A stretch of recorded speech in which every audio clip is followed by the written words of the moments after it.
Coach Nye. Come on in and hang out with Coach Nye. It's been a minute. It's been a minute. It really hasn't. It really hasn't. We've been in the studio going live. I decided to hang out down here and go live. You guys, thank you. I ask that you follow, share, invite others. Today we're going to talk about forgiveness. We're going to talk about forgiveness. I'm going to turn this down a little bit. Give me 1 second. Come on in, guys. Come on in.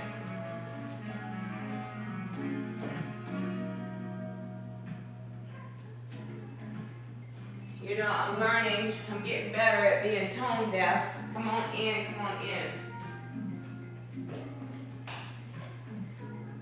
Leave it on for my puppies. Come on in, you guys. How have your day been? How was your weekend? How was your day? Welcome, welcome, welcome. For the ones that don't know, I am Coach Nye. I am a life coach, okay? And I am here to help you guys stay in alignment, teach you about self-love. Thank you for following. Teach you about self-love and to ensure that you're being the best version of yourself, okay? I'm also the author of Trinity Walk to Self-Love. If you haven't got your book, it is in stores. It's in and it's on Amazon. Once again, thank you for the follow. You guys, go ahead and get it. It is a guideline, a journal to help you teach you how to love yourself and to heal, okay? So different guidelines. So we're gonna jump into it. If I don't get to your comments, don't fret, my friends. I'm going to answer them. But let's talk. Let's have some conversations. So the conversation that I want to have tonight is about forgiveness. Not forgiveness for other people. Not people, forgiving you. Are you forgiving others? It's about forgiving yourself. How do you forgive yourself when you go through the rough times in life? When you go through really rough times in life and breakups and different things, and you look back and you say, oh, I feel so stupid for this. I hate that I did this and I hate this. You know, the script that we give ourselves when we go through heartaches, heartbreaks with friendships, relationships, any kind of ships. And we sit around and we feel like we played ourselves. We feel like, okay, this is stupid. I'm stupid for this. And this person, you lose yourself in the whole situation, or in the whole relationship, you lose yourself. So how do you get that back? How do you get to the point that you can get that back and you can be you again? I'm sorry, I got to stand up because I get excited. So how do you get that back? You get that back by forgiving yourself. And you want to forgive yourself because everything that happened in that relationship or that happened to you, you have to go within and get the accountability of what your part was. And that's where you have to forgive, because you can't worry about other people. Like if I'm in a relationship, let's look at that. I cannot control anything that person does. I can't control what that person says. I can't control anything. And you hear people say, but you can control how they treat you. Well, yeah and no. Because you can put boundaries out there all day. That person, if that's what their personality is self-centered and selfish, that's what they're going to do. They're going to cross those boundaries constantly because it's all about them. They're feeding their ego. It's about them and not you. So in that type of situation, you have to disconnect. And when you disconnect, now, sometimes it takes people years to disconnect, and sometimes it takes people months. In my case, it doesn't take that long. I will disconnect from you really fast because I have learned, especially the healed version of me, will disconnect from you and never talk to you again. Now, the unhealed version of me, I let some time come between and then we'll talk. But what I had to learn in those situations is learn how to forgive myself. Look myself in the mirror. Pick myself up, because I've been at my lowest point when I sat back and I thought like, oh my God, this person had me on my knees weak. This person had me laid out, not just in the prayer stance, but laid out across the floor crying to God like, God, I don't like this feeling. Why did this person mistreat me? Why did this person, thank you for the follow, but laid out across the floor crying to God like, God, I don't like this feeling. Why did this person mistreat me? Why did this person, thank you for the follow, but laid out across the floor crying to God like, God, I don't like this feeling. Why did this person mistreat me? Why did this person, thank you for the follow. Hold on.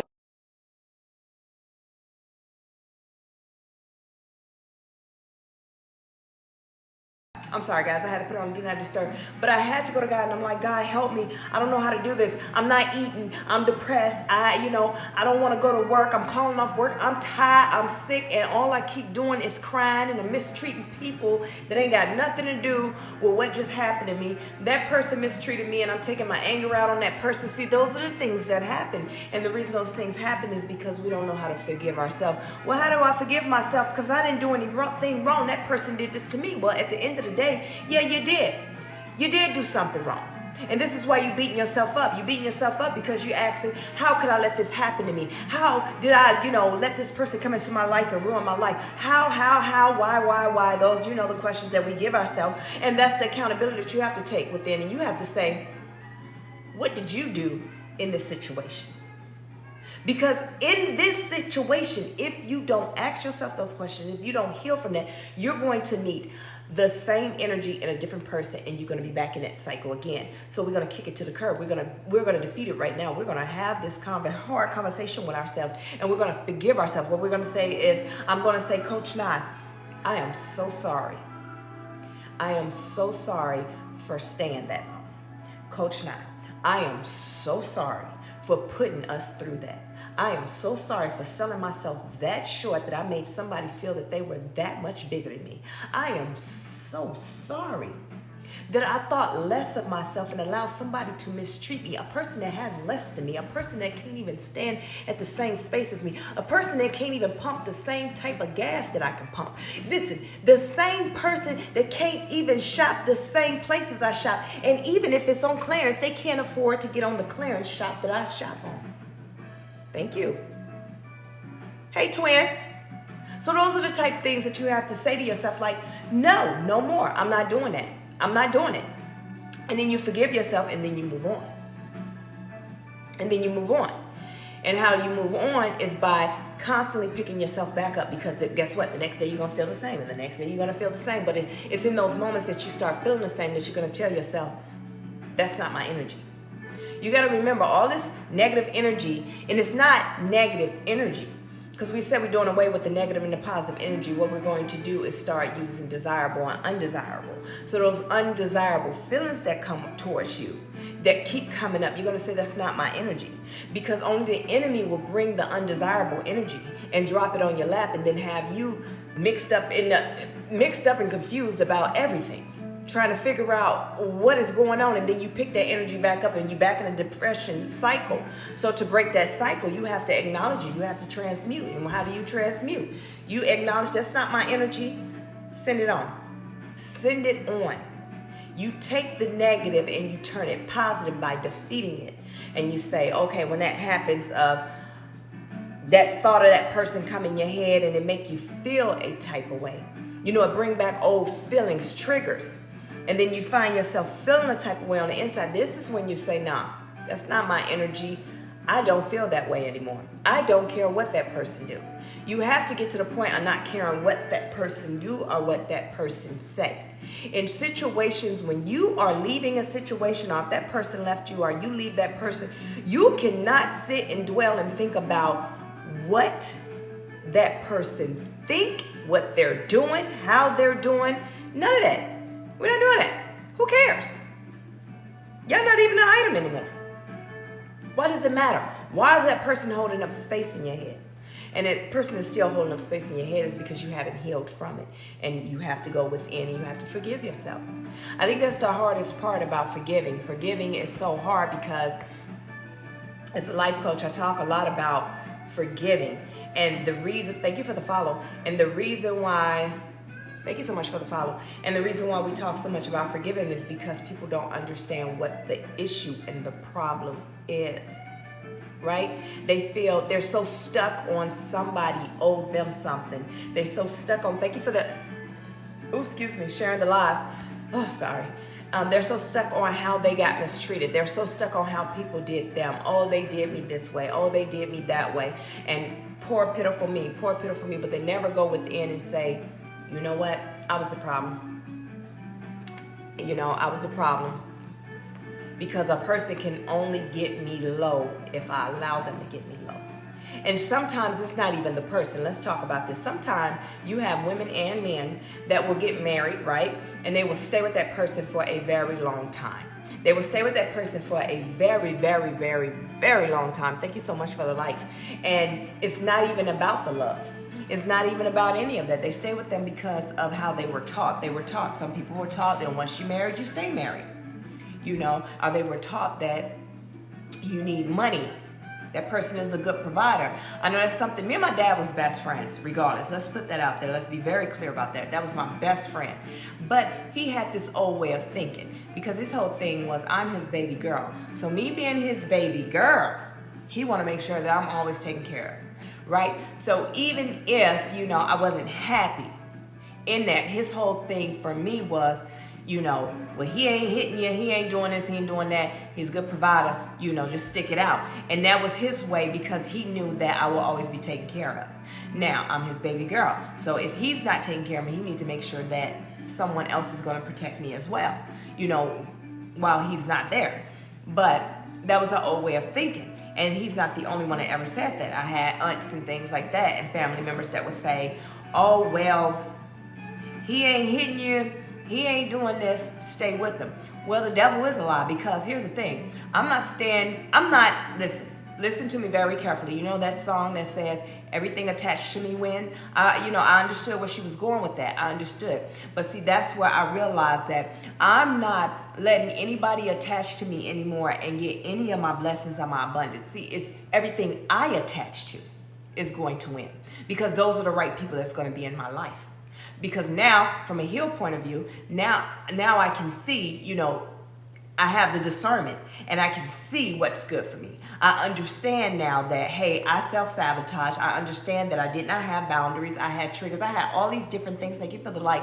I had all these different things going on in my life that made me do things that were very unhealthy.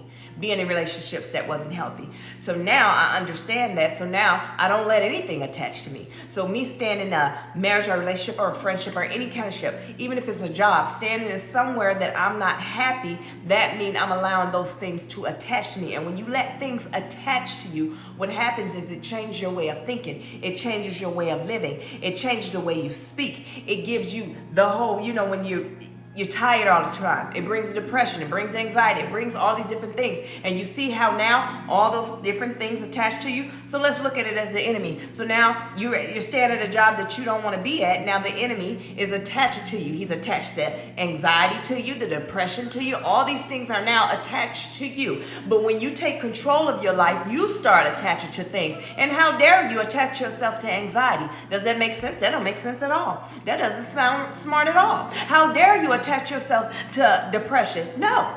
In this season in your life, when you're healed, you cannot just attach yourself to anything, because you understand your power. Now you're standing in your power. You're standing in your purpose. You're standing in who you're supposed to be. You are standing in your grace. You are being who God created you to be. As powerful as you are, a leader. Now, how dare you turn around and become the soldier when you're the leader? You've been through the footwork. You've been through the soldiering. You've been through all these things. You started from the bottom. Now you're top dog. Now you are a leader. How dare you step down to allow things to attach to you that you've grown from? These things don't have a place in your life anymore. Do you understand? I need you to understand that in order for you to be the best version of you, and to get over the things that you've been through in your life, and to get over the grief. And that's another thing. Let's talk about grief in the part of forgiving. In order to forgive yourself, you have to grieve. You have to grieve. A lot of us are taught that, don't you cry. Oh, time will take care of it. Oh, that ain't nothing to cry about, because they didn't go through it. Let me explain something to you. So the women in your family, let me talk to the women right now, because we're going to talk to the men too. The women, matter of fact, we're going to put it all together. So the women in your family told you, you don't cry over no spilled milk, over no man cheating. You go cheat. Well, that's crazy as hell. Now, what they basically told you is, if he gonna be a hoe, you go be a hoe. You go and jeopardize your character, so therefore it'll make him feel bad. It's gonna make you look bad, but they don't care about that. All it is about getting even. Hey men, you were taught that, hey, you better not cry. You are a whole grown man, and now that you're an adult, you get on my damn nerves. Every time I run into a man, you so tough, you not emotionally tapped in. I got to deal with your nonsense because you don't know how to properly deal with emotions. So now you lashing out. All because your mama told you what? Baby, don't you cry about that. Men don't cry. Well, I wish you would have cried, because I tell my kids, hey, boy, you better cry. Son, if it hurt, cry. You ain't got to be throwing yourself all out on the floor. You ain't got to be hollering and hooping and crawling and snotting, because I'll tell you what, if I catch you crawling and snotting and all every dang on thing and falling on the floor, we're going to have a conversation. But baby, I want you to cry, because it's an emotion that God gave us, and tears, they're supposed to be produced to come out, because it's a satisfying feeling. It's a release. It's a purge. It's a purge of the undesirable emotions that's attached to that. See, every time you release, you're detaching. You're taking everything that attached to you. You're cleansing it away. Listen to me very carefully. When you cry, it is purging. It is washing everything that is attached to you. Because if it's attached to you, it's not healthy. It's what you attach to, because now you know that you are healed. So what are you going to attach to? You're going to attach to your higher being. You're going to attach to your higher power. You're going to attach to the spiritual side of you. You're going to attach to things that make you feel good. Because everything that's detached, that's attached to you, make you feel bad. So that's why when we go back to grieving, grieve. I don't care if they took your last brownie, baby. If they took your last brownie, and you can be high as a kite, and you wanted that brownie, baby, go to your room and cry. Because what I don't want is, when you come back down, you start spazzing out on everybody about that brownie. But if you go ahead and purge them feelings, you won't feel that way. When you come to, you're going to be like, you know what, I ate my brownie. I ain't really like that, but it's all good. Do you understand? Are y'all tracking what I'm saying? Listen, forgiveness is not just a word that needs to be thrown around. Forgiveness is so much deeper. Forgiveness. Forgive yourself. Matter of fact, and forgive the people that did you wrong. You're not going to have a successful healing journey if you do not learn how to forgive. And it starts with self. Then you forgive all the people that did you wrong. Listen, if I was to go to everybody that did me wrong, right? If I had to face everybody that did me wrong, in my unhealed version, talking about I'm going to heal, because this is where people get it twisted. You listen to all these cultures, they tell you to go heal, but they never properly tell you how to heal. So what that looked like, not telling you properly how to heal, this is how it looked like. This is what it looked like. Okay, I'm about to heal. Everybody that did me wrong, I'm going to them. And I'm about to have a conversation. I'm going to tell them how they made me feel. And I'm going to tell them this. And then you go in there, you feeling good about telling them, but you leave out and you feel worse. And the reason why you feel worse is because it didn't go the way that you thought it was going to go, because you probably ran into a fighter and she probably went upside your head because she don't even understand. She's not healed, so that's crazy. Or two, because you're not like them. You have a heart and you let your heart lead.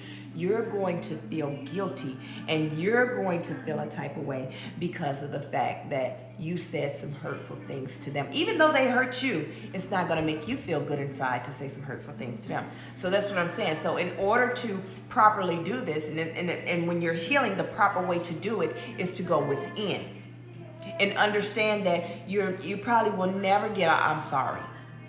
You have to go in understanding that those people weren't healed. And if they were healed, they probably would have never treated you that way.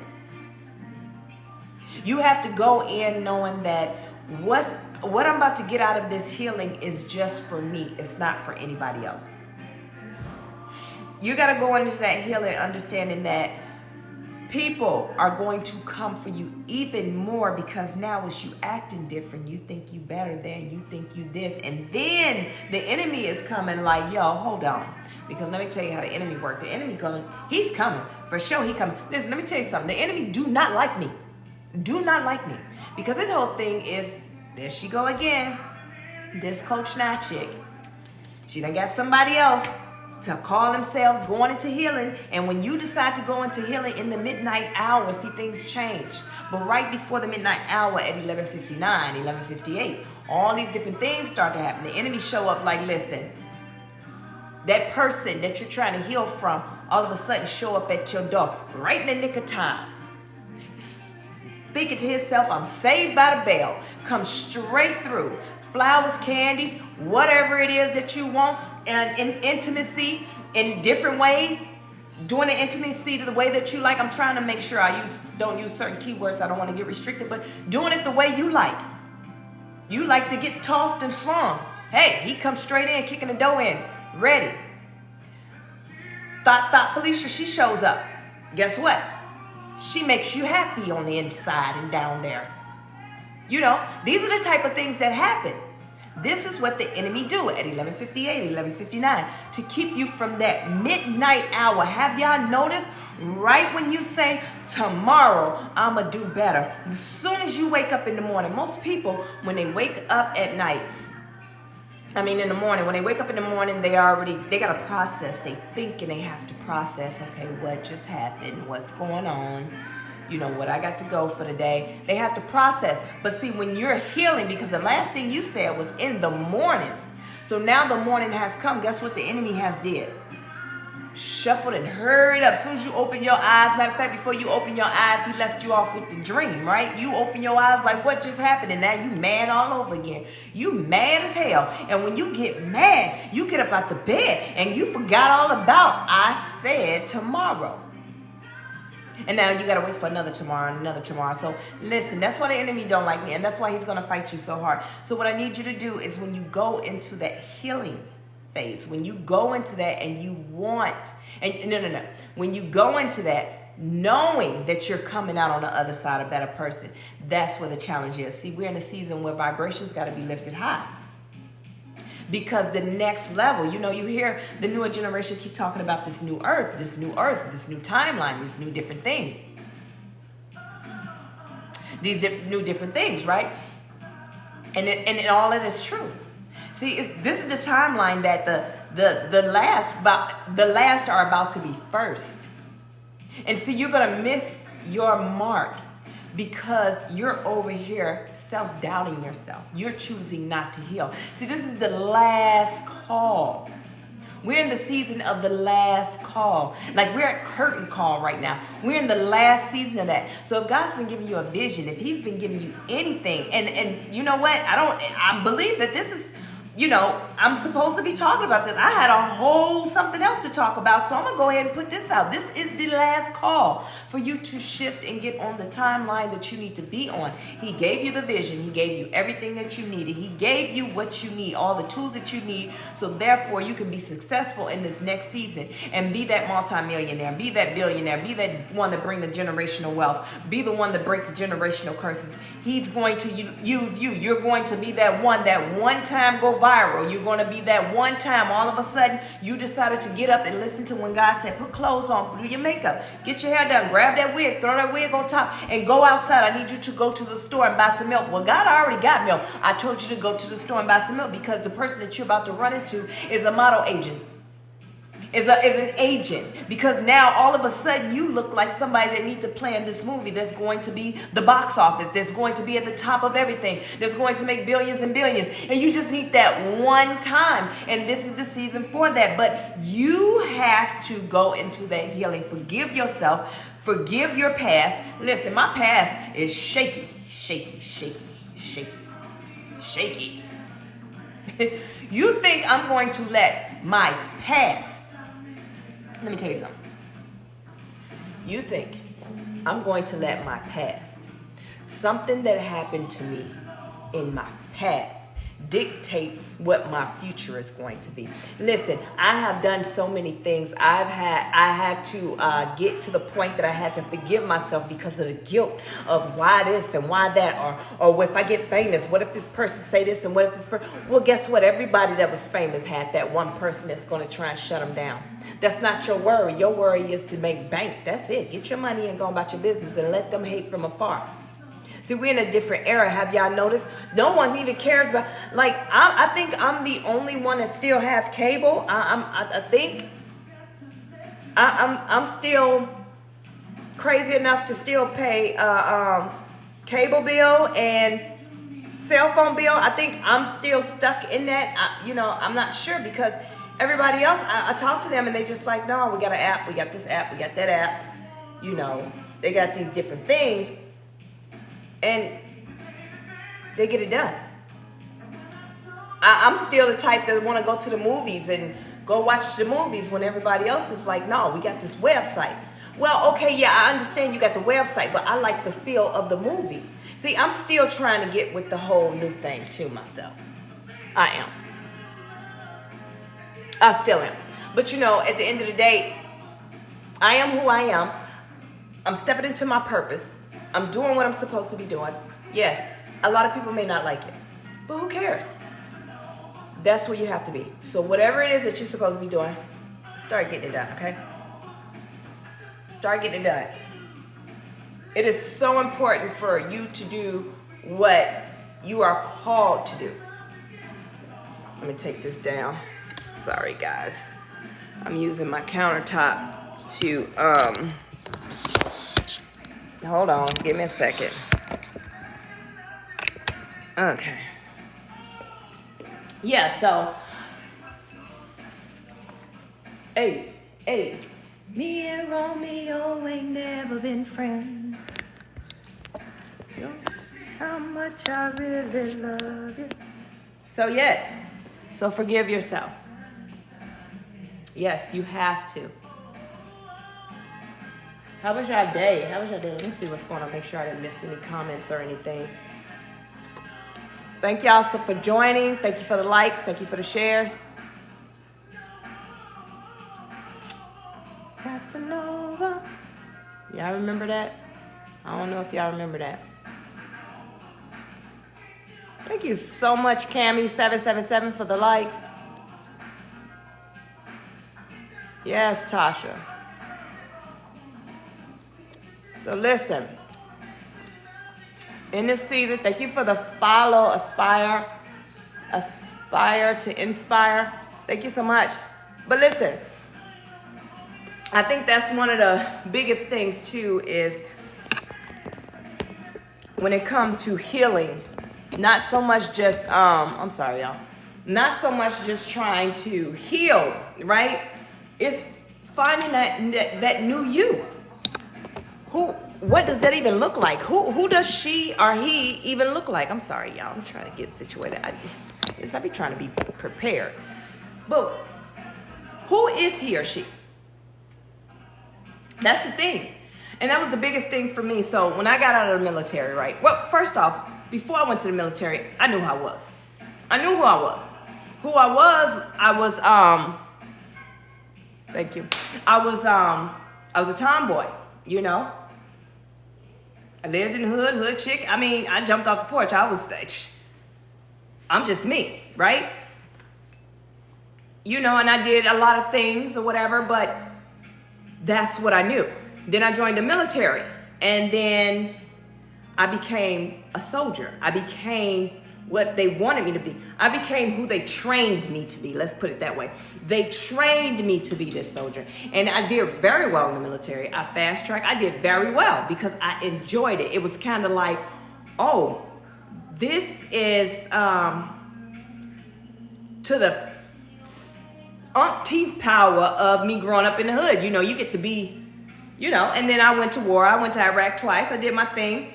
And I wasn't afraid of that. But it was when I got out of the military. See, I went into the military when I was 19. So I was still a baby. Didn't even know what being a woman was about. So I go to the military and I grow up in the military, and then I get out Now I'm a grown woman, but I don't know what I'm supposed to be doing. At this time, I'm 31 years old. I get out and I'm like, okay, who am I? So I went into the civilian world with the military mentality, but I realized all that rank and all that stuff didn't matter. It didn't matter. No one cared. No one cared at all. So now it's like, okay, what do I do?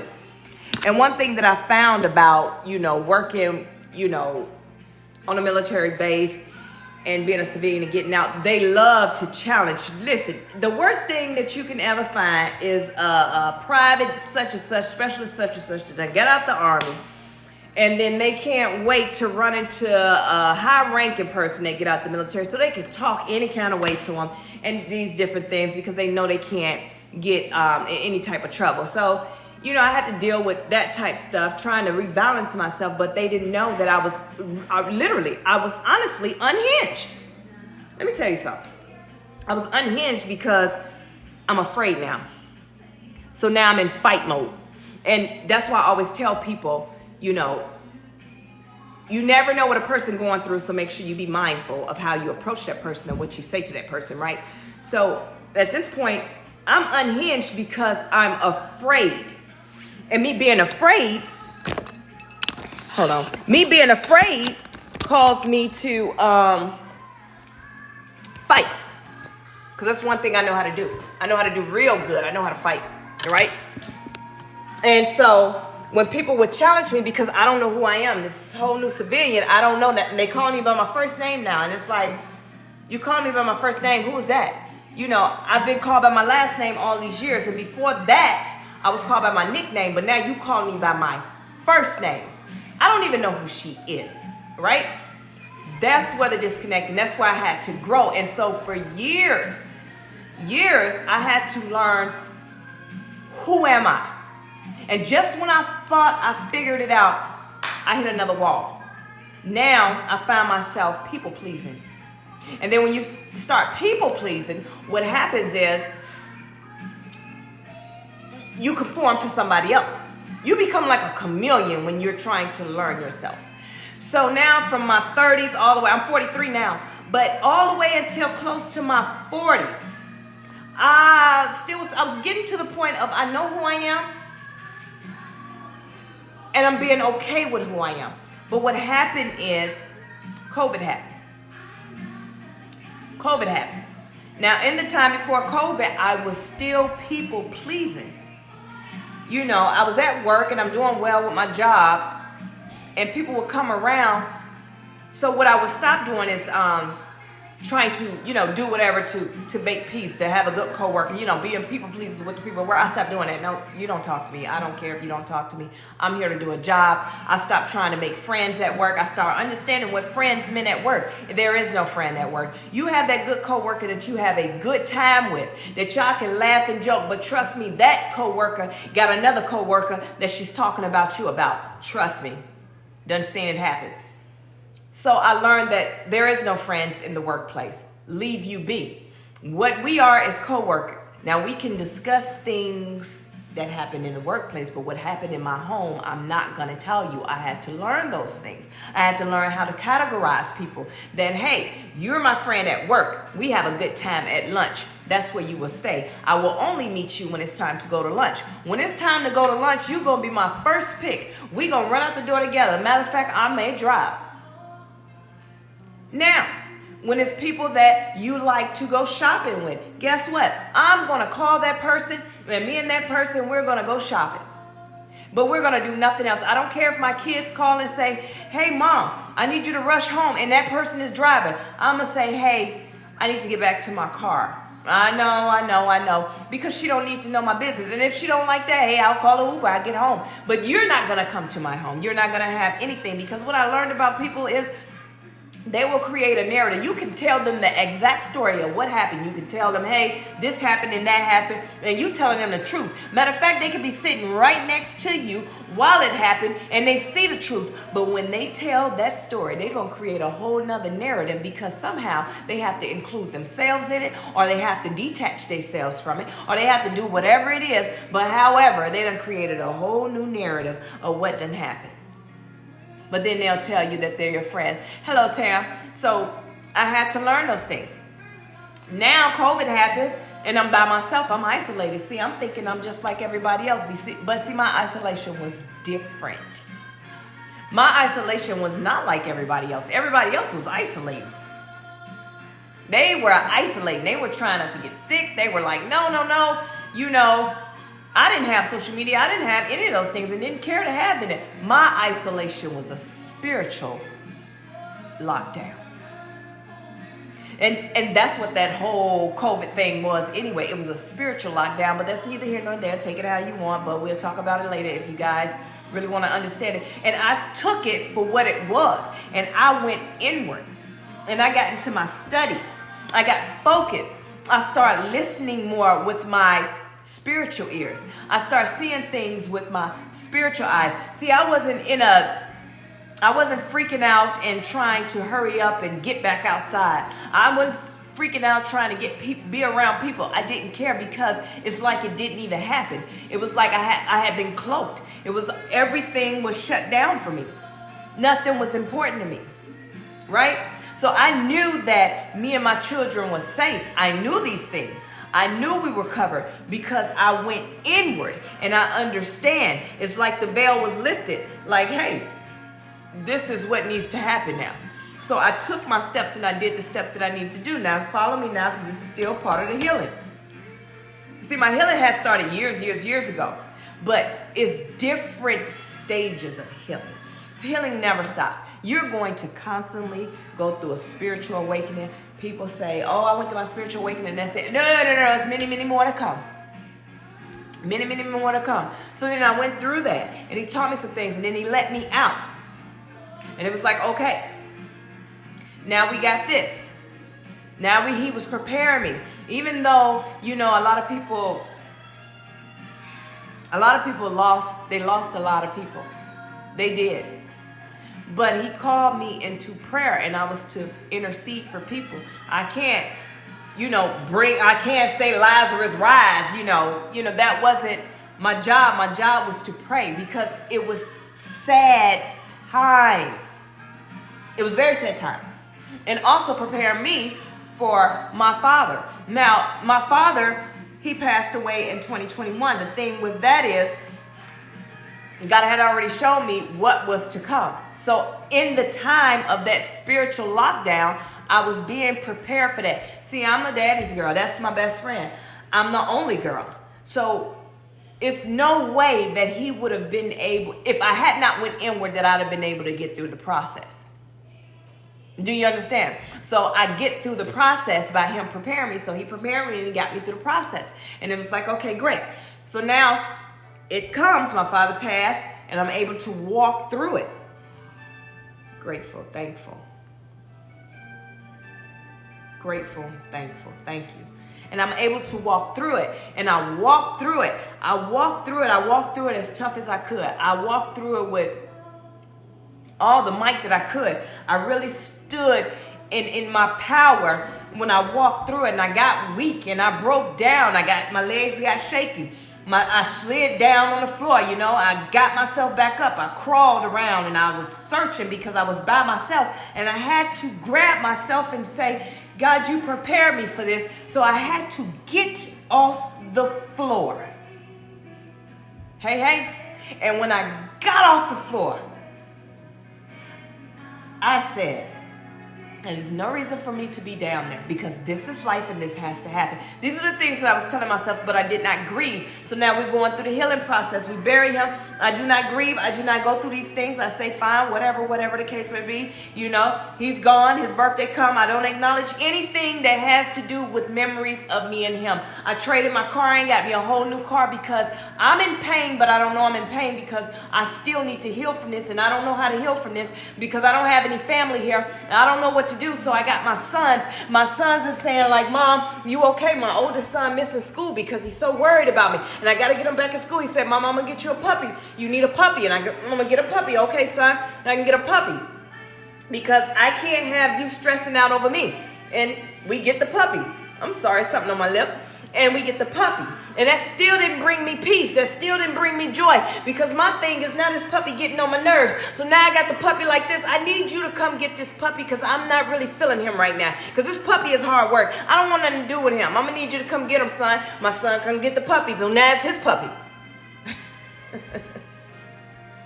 So, and as I go on, I decide now I'm back in isolation.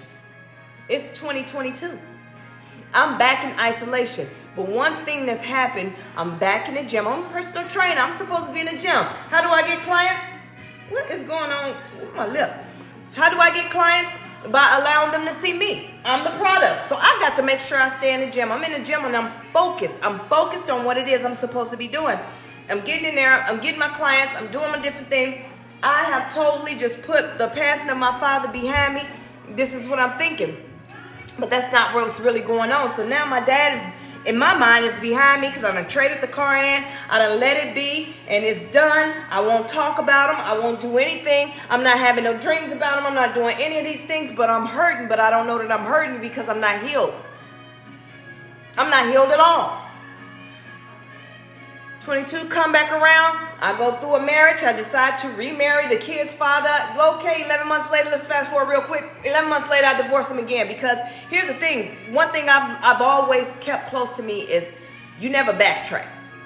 If you left that person before, how dare you go back and put yourself back through mental anguish, anxiety, depression. See, what happened is I didn't understand the attachment and me attaching to others and others attaching to me.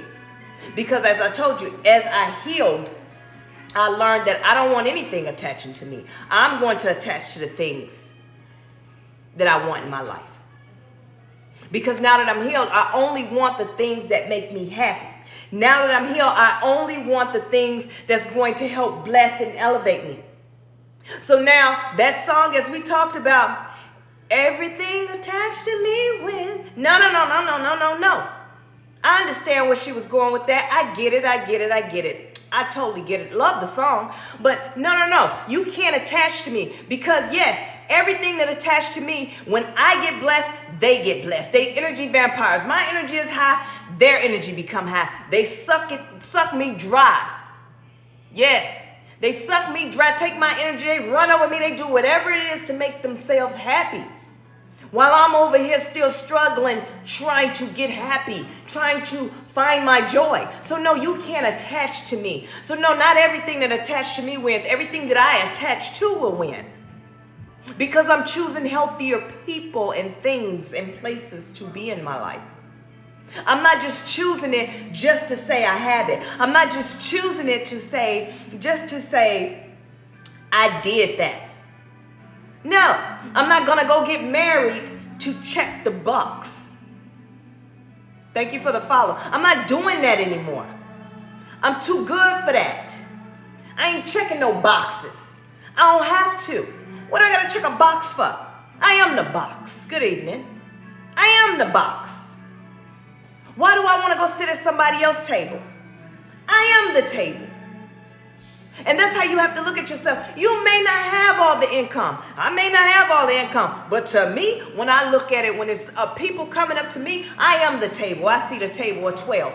Hello, let me introduce myself. My name is Coach Nye. I almost went with, my name is Hove. But you understand what I'm saying. You see where I'm going with this. Understanding your power, understanding who you are. You don't have to change who you are. All that professionalism, I save that for work.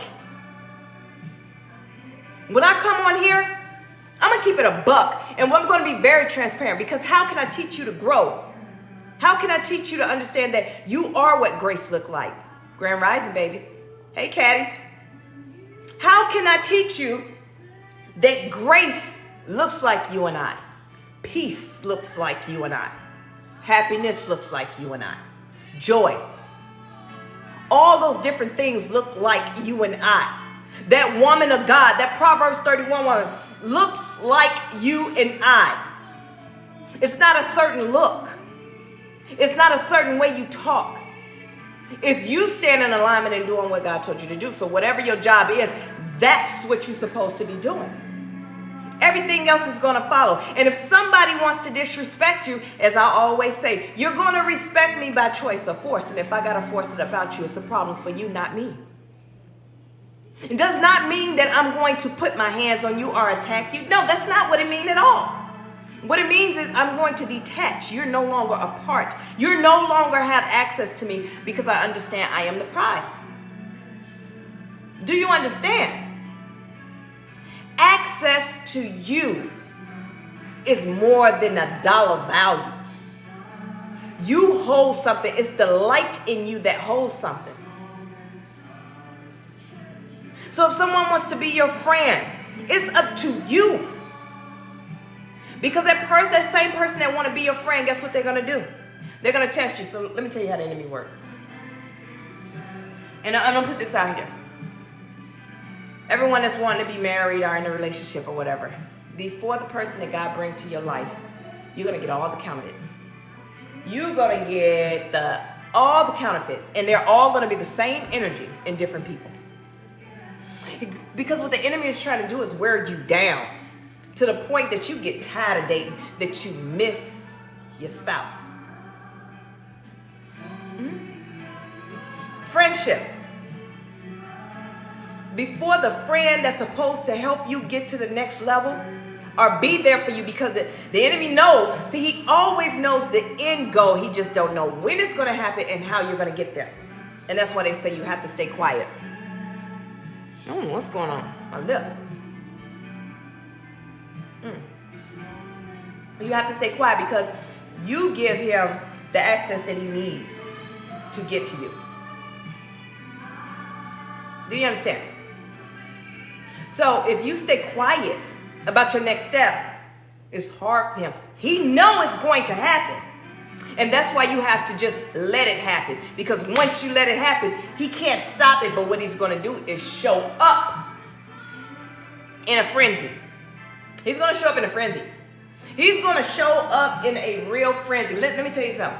He's going to show up when you're right in the mix of you celebrating and you being excited and you accepting your awards or you getting your millions or whatever it is. He's going to show up. He's going to show up, and he's going to show up with that back bent, trying to figure out, now how did I miss that? Okay, how can I mess it up? How can I mess it up in this morning? Matter of fact, let me make her kids irritate her. Let her get mad. Well, that ain't going to make her mad because she on a different type of high. Okay, well, let me mess up the food. You know, everybody get mad when the food messed up. That ain't gonna make her mad, because guess what? It's catered food. They know it ain't her food. So if it's nasty, it's nasty. She gonna put in a complaint, and that's gonna be it. She gonna get her money back. Do you understand? The main goal he knows. So he knows that you have your kingdom spouse, your divine counterpart, and he knows that you have all these things coming in. But he's going to bring everybody your way. But see, when you're healed, you're going to see right through those people. When those people come knocking at your door, when Tatiana come talking about some, you know, I ain't never had no man treat me like this, you know, and I just want a man, and I just want this. When third leg Charlie come, you know, he gonna come lay on thick, man, you beautiful. I ain't never seen a woman as beautiful as you, and this, that, and the third. But see, you healed. You already see. Bruh, I just encountered you yesterday and somebody else. So you see the enemy. So you're able to speak to the enemy. You're able to speak to the enemy. See, remember when it was, I ain't even going to go there. But you're going to be able to see through it, speak to the enemy, and tell the enemy to move. This is not what you want. You're going to be able to rebuke them. Have you ever been around someone? It's this lady. I admire her. She was very anointed, and that's how I seen her when it was just on her. It was in her, right? And she would just, you could be talking, she'd just stand there, quiet, never saying a word. She didn't make you feel eerie. She didn't make you feel like, something was wrong. She didn't make you feel these things. She just stood there because she was discerning. She was quietly rebuking and praying. She was quietly asking God, what should she say? She was very careful of the things that came out of her mouth. She made sure that she stayed in alignment of what it was that God, of what it was that God needed her to say in that moment, of why that person was sent to her. What is it that that person was sent? And then she was able to just see what it is, to tell that enemy, to tell that spirit to show itself. Listen, if you tell a person that's talking to you or nonsense to show itself, you don't have to say, spirit, show yourself, like you Harry Potter or something. I don't know.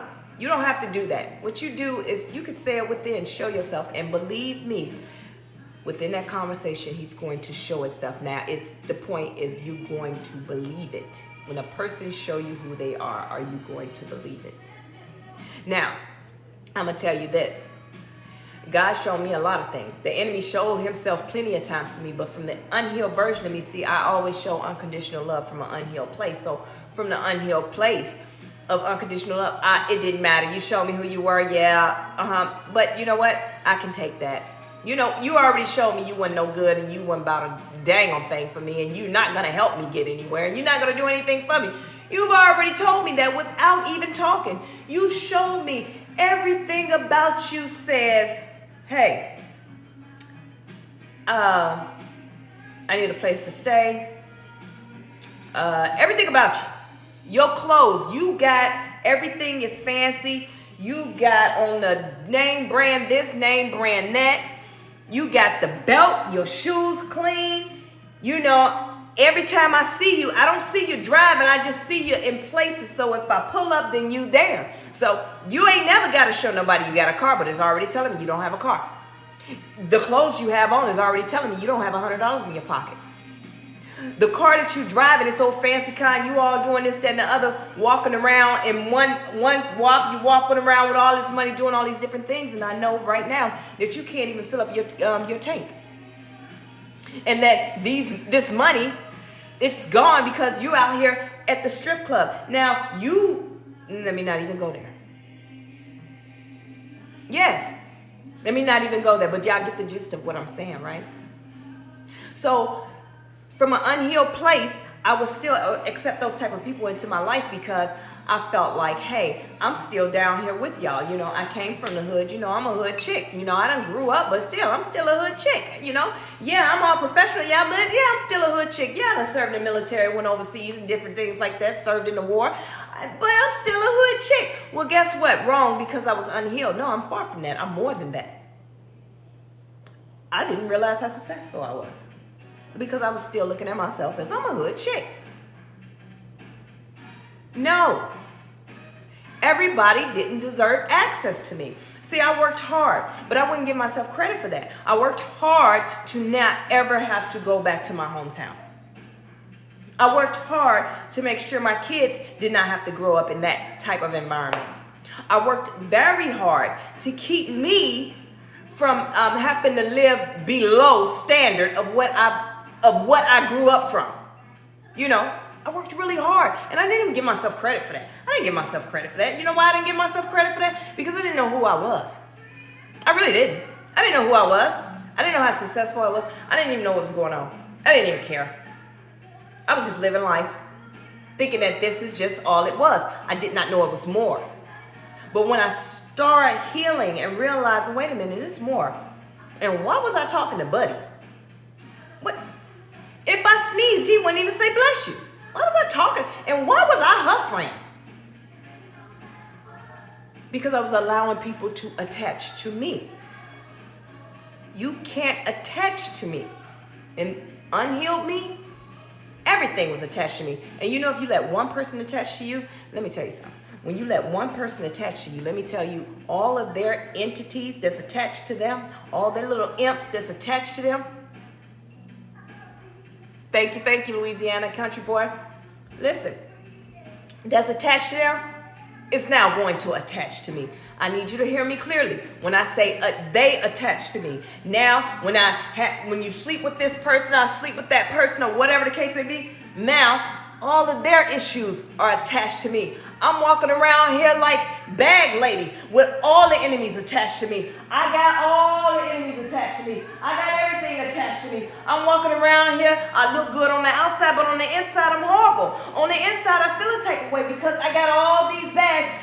Bag Lady, you gon' miss your bus. Because I got all these bags and it's hurting me. And I'm still feeling some type of way. But I'm like, hey, come on. And on the outside, I look good. But on the inside, I'm dying on the inside. But I don't understand why. And everybody else is feeling so good because they got a piece of my pie. And in a piece of my pie, see, I have healing pie. So therefore, they feeling real good. But now, everything that they had is attached to me. And I'm walking through life with all the attachment. It's not just the pie. It's everything. It's my presence. When I show up, guess what?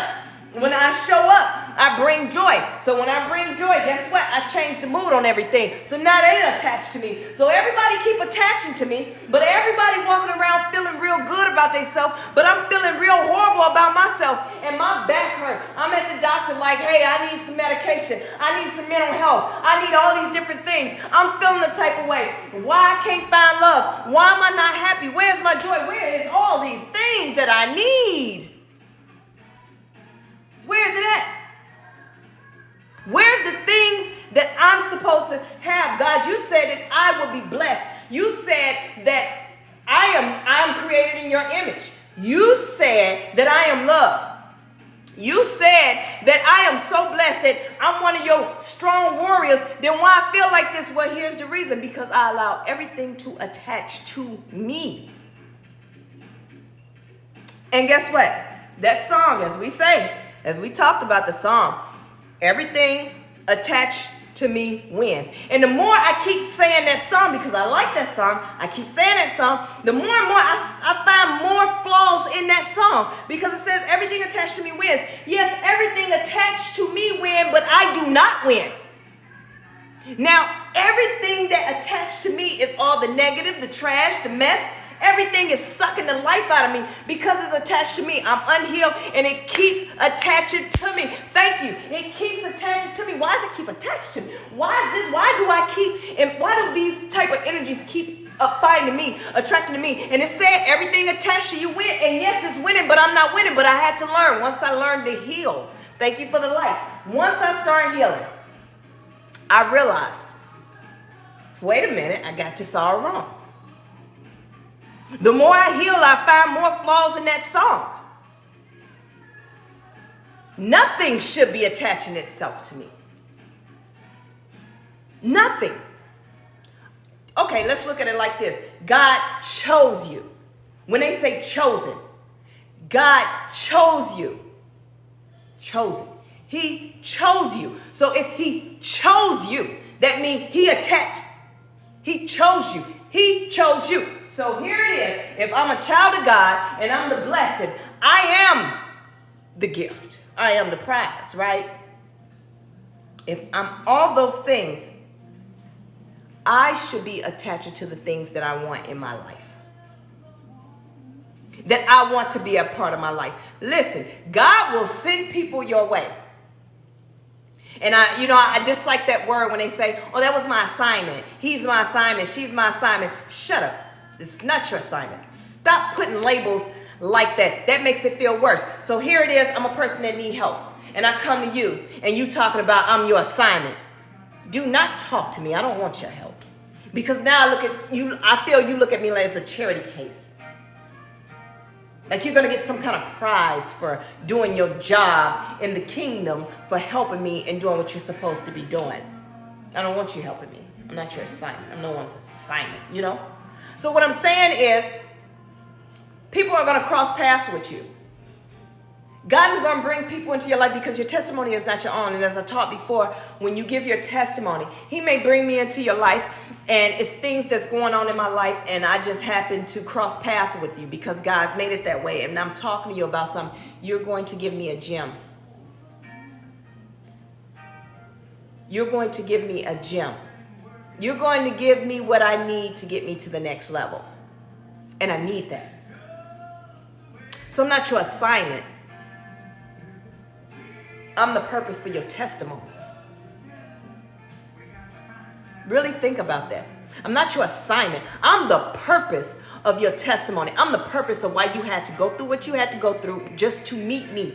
And when you tell me your testimony, have you ever felt when you tell somebody your life story and they say, I needed to hear that, and you feel chills go through your body? Is God letting you know that now you understand this is why you went through it, because I needed you to help her, because she's not as strong as you. See, you went through it. Yeah, you cried. You threw yourself on the floor. You did all these things. Yeah, you lost it out, but you did not take yourself out. See, she's not strong enough. She will take herself out. And I need you to go through this so you can tell her what she needs to do. See, that's why your testimony is not for everybody. It's not for you either, but it's not for everybody. Have you ever been at a point in your life when you just telling people, they say, hey, in church, call out, anybody got a testimony?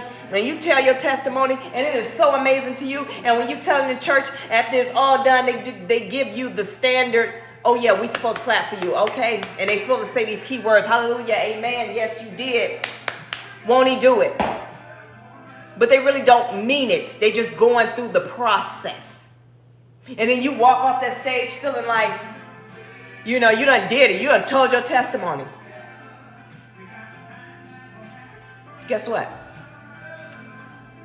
Their testimony went for them. When you're using discernment and when you're understanding what it is that you're supposed to be doing and you stand in your purpose, you'll know who your testimony is for. Because some people can go through things in life and it gives me no justice because I'm not going through it. Okay. I feel you though. I feel you. But how's that going to help me? You know, surviving this situation is going to help me find my black socks that I lost in the house. Do you understand? I don't know. Sorry, comparison, but do you understand what I'm saying? Understand, thank you for the follow. Understand that your testimony is not for you and it is not for everybody else either. Okay? We go through things in life and people will use us until they can't be used anymore. Thank you, hallelujah. So we can't be used anymore. And now we're sitting around because we're lost. We feel left out. We feel like there's no one there for us. You know? And in those times that you feel alone, you're really not alone. That's when he's the closest to you. And the reason why he's the closest to you, because everything in that moment that's going on, you have not gotten to the point of losing yourself. You're in deep thought about it, but you haven't lost yourself. He's keeping the enemy from being in your ear saying, hey, you know what? That always happened. You know, go ahead, take yourself out. Go ahead, do these things, you know. This stuff doesn't matter anymore. No. When you feel alone, that's when he's the closest. And I can say that because it's always happened to me that way. Thank you for the follow. Yes. So I had to learn in those quiet times or in those moments where I'm the most hurt. I get irritated because sometimes I'm just sick of people. I do. I get sick of people. And I'm not the most tapped in religious person there is. I'm really not. Like I said, my job, when I started back doing social media for the ones that's new, you know, we went down as how I got to on this part. But anyway, after my father passed and everything, and I started getting back in the gym because I'm a personal trainer, and I got to make sure that I got to market myself. So if you see me, I want you to think like, hey, well, yeah, she can work me out, right? So I'm working on myself. And so I reopened my Night Fitness business. And when I reopened the Night Fitness business, my job was to just focus on the physical. That's it. I just wanted to get on here, do workout videos. That's it. I didn't want to talk. I just wanted to do workout videos, show me at the gym, you know, doing my thing, making workout programs. That's it. That's all I wanted to do. But because I'm obedient, and then now I'm the healed version of me, I don't hear with my hurt ears. I hear now with my spiritual ears. I don't see with my hurt eyes. I see with my spiritual eyes. So the illusions is off. So it's just like, okay, cool. All right, God, what you want me to do? Well, now he has me doing the side chat with Nye. That's what I was doing. I wasn't Coach Nye yet. Side chat with Nye. When I would come on and to give them a word of motivation, to get them in their day going, making sure I still talk about fitness, but then give them a word of encouragement. You know. Then it went from that to one day God said, pray. Oh, come on now. When I tell you I was nervous, he's talking about some get on there and pray. God, now you know I don't even fool with people like that. Right? That's what I'm thinking. Hold on, let me connect this dot. And that's what I'm thinking. Like, what did you want me to pray? You want these people to talk about me now? I just went through the divorce, so now you know people gonna be thinking like, oh, she done went through a divorce. Look at her, she breaking down, she going crazy. You want me to get on here and show my true personality because I got personality. I like to laugh and joke. And I'm like, okay, God, you want me to do all these things? So I did the prayer. And that's not so much that he wanted me to do the prayer. He wanted to know if I was going to be obedient. But that opened up something else. It opened up a prayer line. Now all of a sudden I'm praying for everybody. I'm the healer. I'm the prayer. Powerful prayers. Making stuff move, right? Okay. Now he's like, okay, I need you to do this podcast. Oh, wait a minute now. You want me to do a podcast? God, I don't even like talking in front of people. And you want me to do a podcast? How am I supposed to hook this up, God? All right, cool. How do I hook it up? Because I'm going back and forth. Remember when you were a child, they said, don't you ask God. You don't talk to him. You don't ask him. You don't ask no question. You don't say why. You don't say what. You don't say when. Well, how am I supposed to know what to do if I don't ask him? How am I supposed to treat him like my father? Like I would do my father if I don't talk to him. Go ahead, Pop Hood, what's up? How would I do these things? I don't even know what my right next step look like. God, what is my right next step? I need you to make it plain to me. God, what am I supposed to do? I need to hear you or show it to me. All right, cool. Now you showing me that I got to do this. All right, God, do the podcast. Cool. Oh, by the way, let's talk about all that. Before even all that got started, I was journaling. He waking me up when I say I'm asleep. 10:10, I'm on the dot. I'm getting nudged to wake up. Nudged to wake up. Wake up, wake up, wake up, wake up. Nudged. The angel was, listen, when I say when you start healing, your spiritual ears open. I don't hear the words, but I hear the whisper. This is the craziest thing at the time. I can't even call it crazy because it was so divine. Let me tell you something. You hear this is what I heard. But I can't make out the words. But I got something whispering in my ear. I wake up, check the clock, 10:10. Wake up again, right on time, 11:11. Wake up right on time, 12:12. Must I go on all the way to 5:05? I keep waking up. And then he kept telling me to write. And I'm writing, and I'm writing, and I'm writing, and I'm writing. And I'm tired because I don't want to write. That means I got to turn on the light and I got to write. So then I start using my phone because I'm not that type of person. I don't like all the tech savvy stuff and getting in the phone and recording. But I learned how to do the recording because he waking me up in the middle of the night. I don't want to turn on and cut the light on. I'm lazy. So I started speaking into it, speaking what he's telling me because the whispers went from shh to actual words. Look, you got to be spiritually tapped in to understand what I'm saying. But once you go into this healing process, you'll come back and say, Coach Nye, I thought I was crazy. Anyway, all that's going on, do the podcast. I'm doing that. All that's going on, I'm creating workout programs. All that's going on, I'm doing a photo shoot. All that's going on because he's telling me what I need to do. And then he hits me with the write a book. And you talking to somebody that I never liked talking. I don't like talking unless we're friends or we cool. Unless we're friends and we're cool, I'll talk all day. I got all the jokes, I got the laughs, I got all these things. But for the most part, I don't have nothing to say. I wasn't the type that like to be on the phone. People would tell you, like, she ain't gonna talk on the phone. I'm the one that's gonna hold the phone. You crazy. No, you ain't. Oh, man, that's crazy. That's crazy. Girl, let me call you back. A tree just walked in my house. Because I got to get off the phone. I don't want to talk to you. I went from being that to, I want to talk. And when I say I want to talk, thank you for the follow. When I say I want to talk, I can't stop talking. Now I'm talking loud. See, I was brought up in a household where we had to stay quiet. See, my mom was a single mom and she had to work. So she got 3 kids and she was raising us. So therefore, all that loud bumping, and y'all already know how that go when you work at 3 to 11, different hours at midnight and all that stuff, right? And so we couldn't be in the house being loud, joking and all that stuff. We couldn't wait till she went to work so we could just talk, right? So we had to whisper. And even when we whisper, all we hear is, y'all close your mouth, I'm trying to sleep. You know, and all that stuff. And it's like, dang. So we learned how to whisper. And that's how I grew up. I still whispered. I still had a small tone like, you know, hey, that's what's up. Until you piss me off. When you piss me off, then you get the rah, rah, rah, rah, rah, rah, rah. We're going to talk about the rah, rah, rah, rah, rah. Because that's something I had to heal from. But anyway. And now he told me I write a book. Now, God. Now, this is the thing. I look at God as my father for real.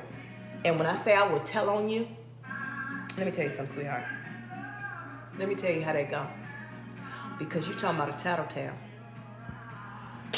Now, you know, I'm going to tell. You mistreat me if you want to. I'm calling up quick. God. See, that's the thing. I learned how to, when to call judgment, when not to call judgment on people. Because I know that God would really hear me when I call judgment. So I'm very careful on who I call judgment on because I know you about to get it. I know you about to get it. It's just like when you go to your school and that teacher say something about you, well, you tell your mama and you like, who you say, what? You say, huh? Okay, cool. Let me go ahead and tell mama. Because you already know your mama about to come up there, show out, and that teacher about to, and I'm going to get a good laugh. See, you already know that. But so that's how I am with my father. So it's like, you coming for me. I take deep breath because I need to understand if I call judgment on, do you really want that smoke? You know what? You done made me real mad. Okay, God, they down here bothering me again. God, I didn't like it. You think I'm crazy? I'm dead serious. I'm dead serious. And when I tell, and when he show up, see, I already know when he's showing up, but do I know what not to do? I know not to sit and be happy about it. I know not to sit and gloat and look at it like, oh, okay. No, I don't do all that. I just watch because I know he coming. And so when I leave and I look back and I'm like, oh, okay. When I see them again and they looking all crazy in the face, right? And when they looking all crazy in the face and I'm just sitting there looking like, you know, I want to go up to him and give him a hug because I already know you got your butt handed to you, but it's all good, bro. I bet you won't try that again. But anyway, that's neither here nor there, right? Yeah. So with all that, it's all about that relationship that you have with him. So when he told me to write the book, I'm like, okay, God, now you doing too much now. Nah, sit down. I sat down now. Let me tell you how I sat down. Now this is when, if my grandma was still alive, she popped me in my mouth. She beat me good. She go get a switch. Because just when I sat down, it's like, yeah, no, I'm not going to do that one. I'm just going to have to suffer the consequences. So I know I'm going to get in trouble for not doing what you told me to do. So I'm not writing that book. Because in my mind, remember, everything that God have us to do and that things that God do, it's not to our understanding. We only understand to what we see. So what I thought, what I seen, what I heard and what I envisioned, write that book. You want me to do a bio? And you want me to tell my truth? Do you know my family and friends gonna hate me? Oh, I don't want that smoke. I don't want to deal with it. But that's not what he was saying at all. And I was like, okay, when I finally surrendered, I said, okay, God, well, what am I supposed to write about? I don't even know what to write about. My life is not that entertaining. Like, what am I supposed to write about? Got a little red journal that I had been writing in and wrote it up. I done wrote in it so good that I done started writing on the back of it, the cover and all that. So when I go somewhere, that book was with me all the time. People would ask me, are you a minister? Are you a pastor? Because the stuff that was written on it.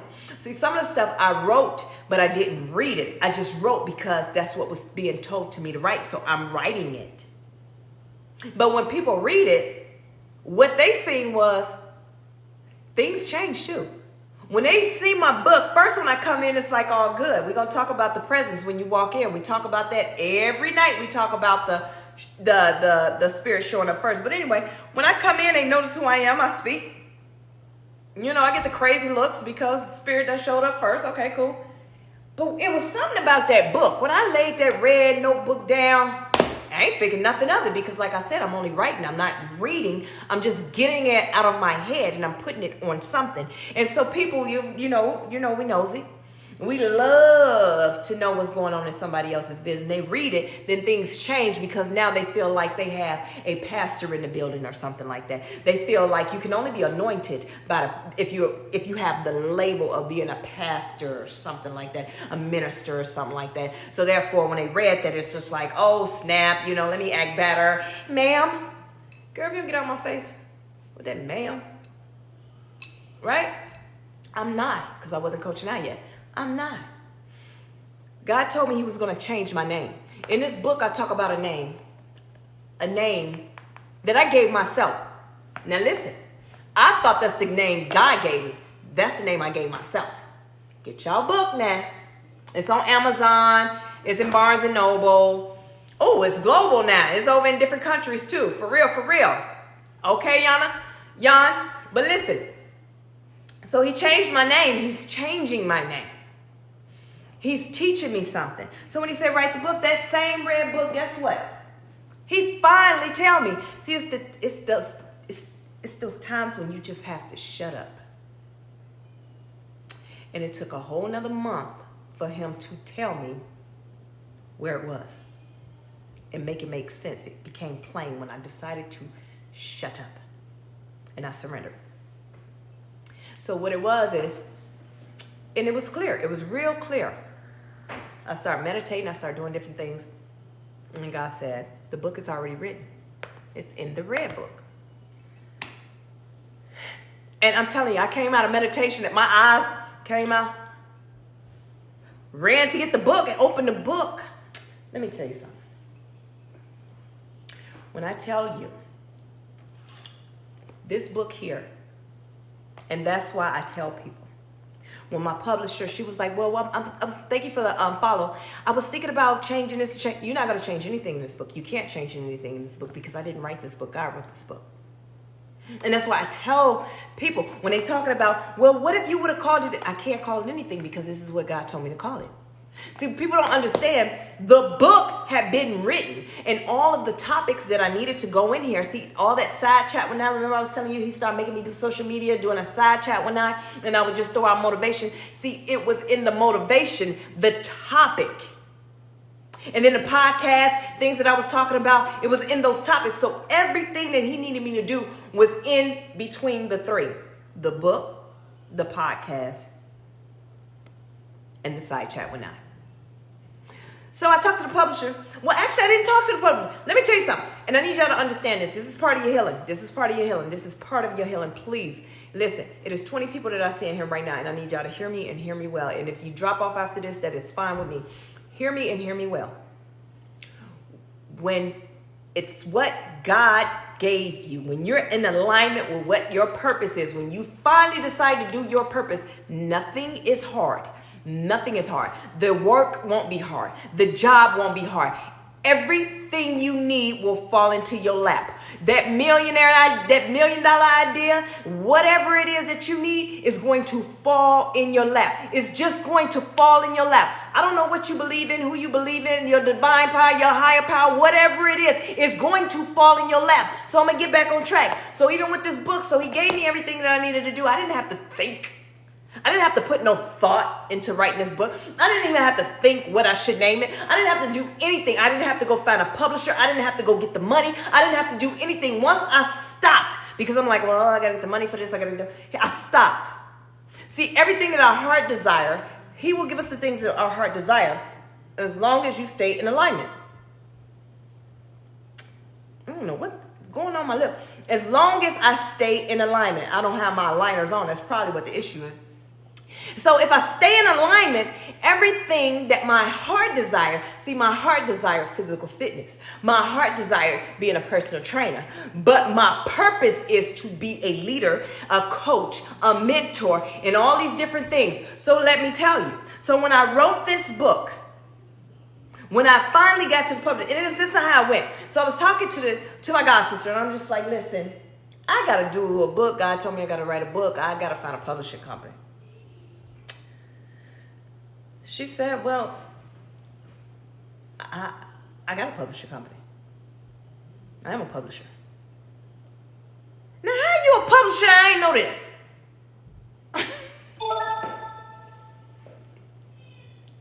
How are you a publisher? And I didn't know this. We've been friends since childhood.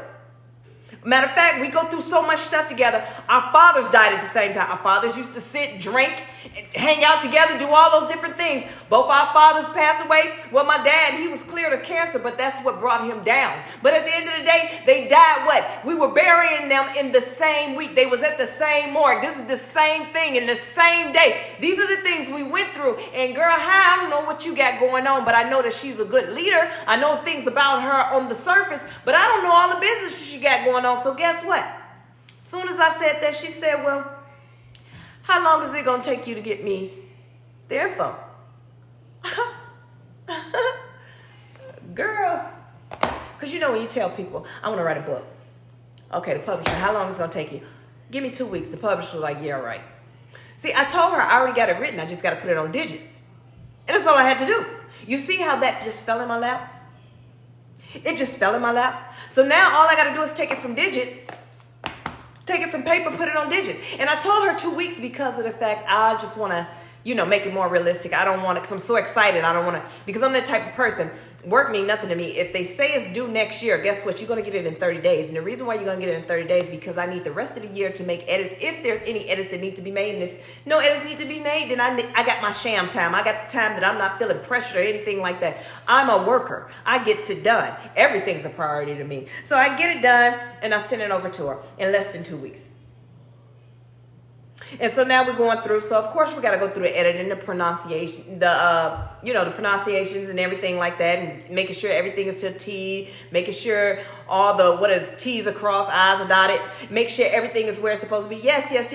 But see, there's a program that most publishers use, that they run your stuff, your manuscript through a program that it can pick up different things. And what it happens is when it pick up all the errors, it might just change your sentence, suggest that the sentence should say this or the sentence should say that. But for me, no, it can't change my sentence, because if it add that extra or take that extra out or whatever it's suggested to do, is going to change the tone or it's going to change the structure. It's not going to say what it needs to say. See, this is not an ordinary book. Now, most people will say that because of the fact it's their book. It's my book. I wrote it. But no, I'm telling you now, it's not an ordinary book. And the reason why it's not an ordinary book is because I did not write it. God wrote it. He gave me everything that I needed to write, and I put it in that book.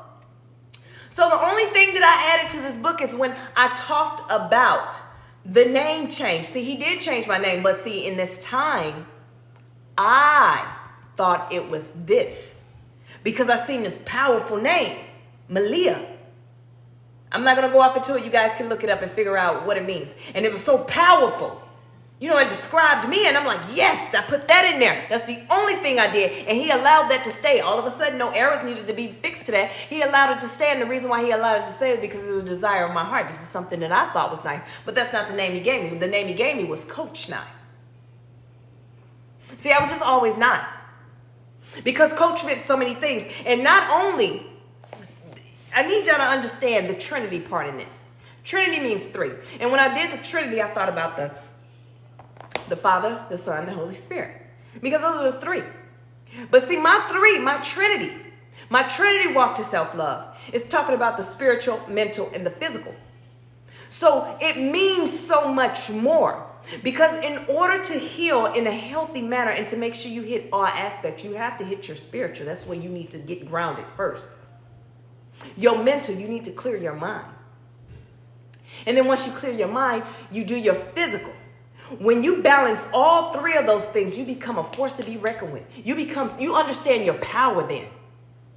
And not just physical power, just power, period, because everything is clear and everything is focused on what it needs to focus on. It's kind of like when you get ready for a competition, when y'all used to train to compete, right? I never competed though, but I always trained to compete. I always got nervous in the end. But anyway, when I trained to compete, I had to be focused. So what did I have to clear first? Because your mind get distorted. Your mind gets so whacked out when you're training to compete, because now you're starving yourself. You're focusing on your food intake. You're focusing on the muscle and your muscles. You're focusing on the weights. You're focusing on the program. You're focused. Because you have a goal. But here's the thing about when you're training to compete and when you're competing.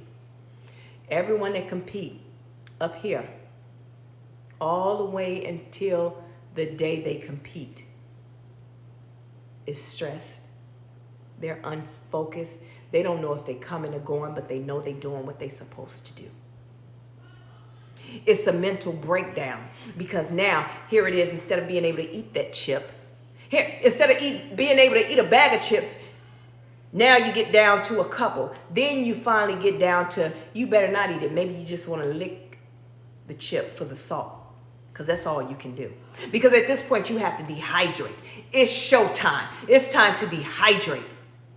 And when you dehydrate, that means you're clearing and ridding yourself of any and everything. The things that used to give you fuel to go, you're ridding yourself of those things. And you're just focused. You're just focused. You are ready. You're on the stage. Let me tell you something. While you're on the stage, most people look at them, those veins popping out. They look at those muscles. They're dehydrated. At any second now, they got two. You tell me to turn 2 more times and I'm going to pass out. They worked so hard to get where they at. And then have you ever seen, especially women, when they finish the competition? Oh, baby. Because we ain't going to turn down a meal. I don't care who you is. Hey, you ain't turning down a meal. You not going to turn down a meal. We ain't turning down a meal. After that competition is over with, the first thing, cheeseburger, whatever it is, everything that your heart desired, that you've been sitting thinking about, and all of a sudden, just like that, you're like, now why I look puffy? Why do I look a little fluffy? Because it's what you brought back in. You purged everything out, and now you brought in all the undesirable things. But anyway, that's a whole nother topic. I don't want to get on that topic. I need to get back on the book. So then I wrote the book. Everything is back going on track, right? I got the workout program. I'm going. So I got the Trinity now. Now I got the spiritual side done, which is the book. Because I'm teaching you how to meditate. I'm teaching you how to connect in with your higher power, with your divine. I'm teaching you how to reconnect, right? So, okay, I got that done. Now I got to work on the physical. I got to finish up the physical. Now the physical, I have to do the workout programs. But guess what? I just gave you a 4-week workout program. Now I got to test it. Now I'm in the gym. I go in the gym to do my regular workout. I go in the gym, and then right after that, I go in person to train somebody. Then right after that, I go back home. I do the podcast, right? I do that. Make some tweaks to the workout program. And I do this, and I may do that, right? And everything is for this whole Trinity, right?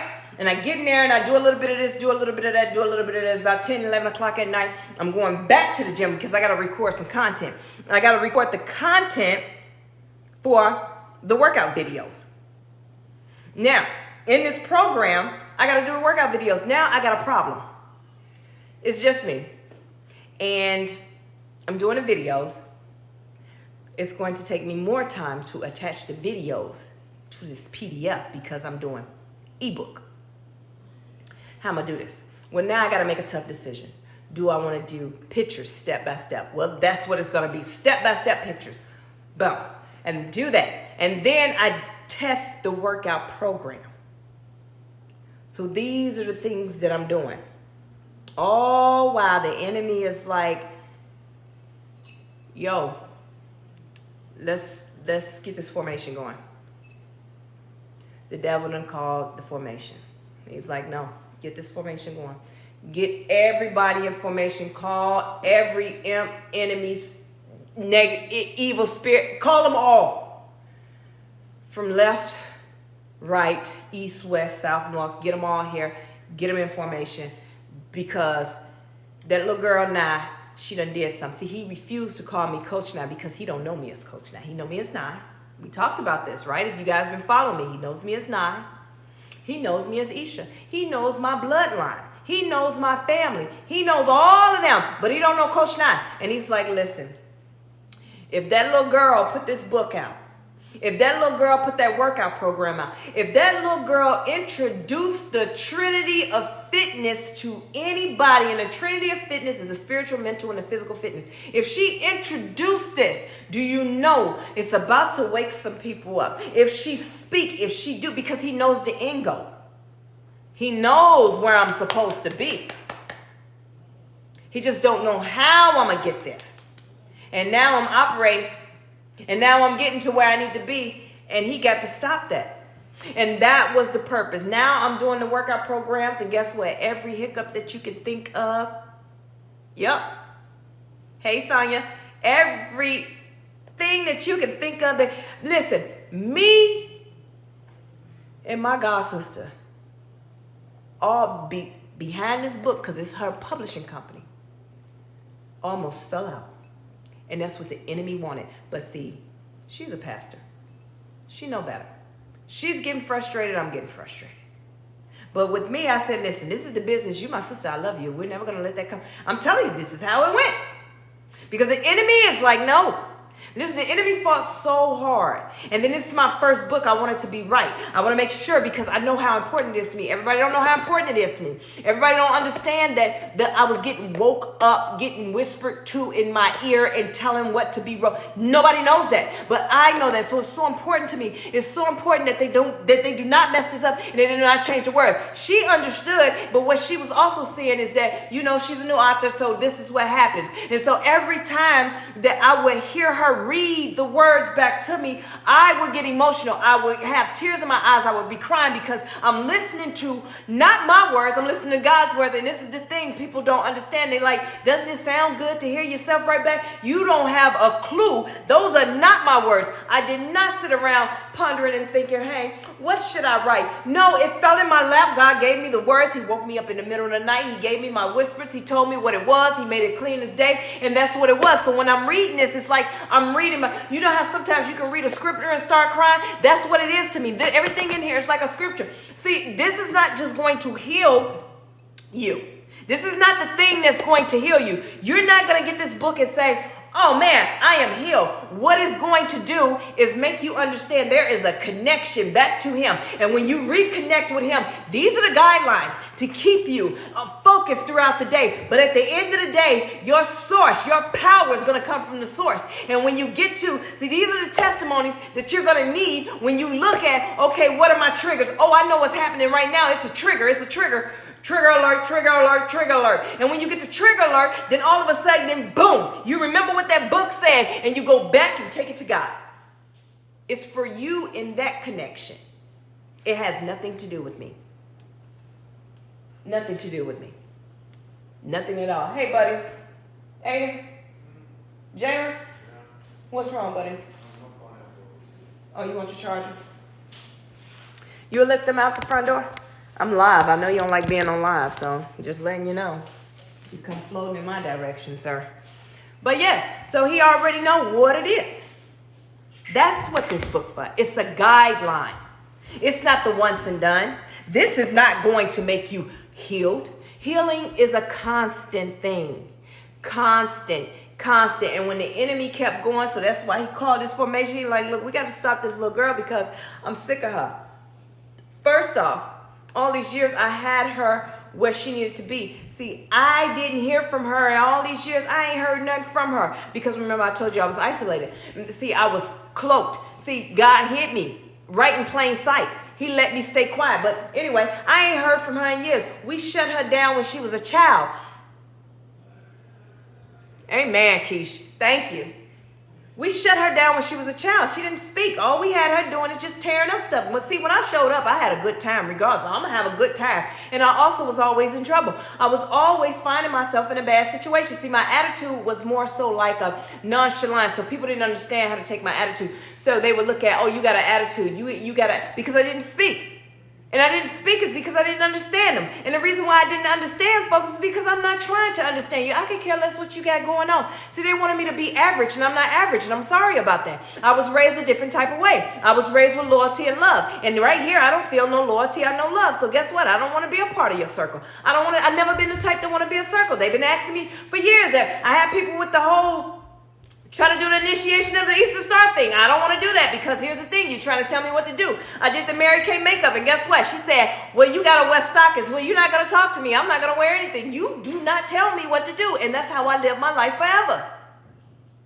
And that's how the enemy wanted me to live my life forever, because if I'm living the life of don't tell me what to do, then I'm not going to be obedient to what I'm supposed to be doing.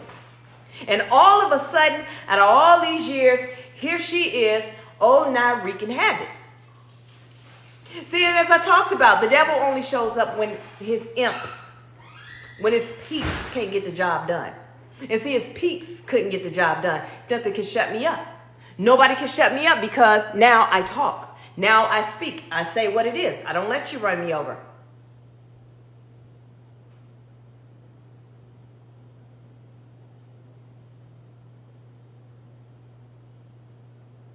We all have to live that word of God, Satan on the word. So can all of us need to. So it's just, listen, now I speak. Now I talk. What's up, Michael? My day was good. Now he got to find a way to shut me up. How do I shut her up?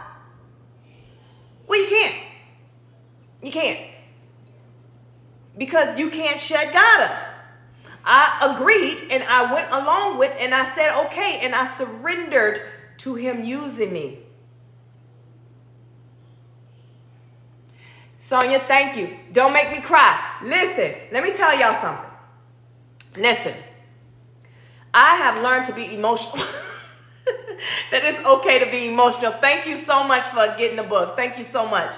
This is the thing.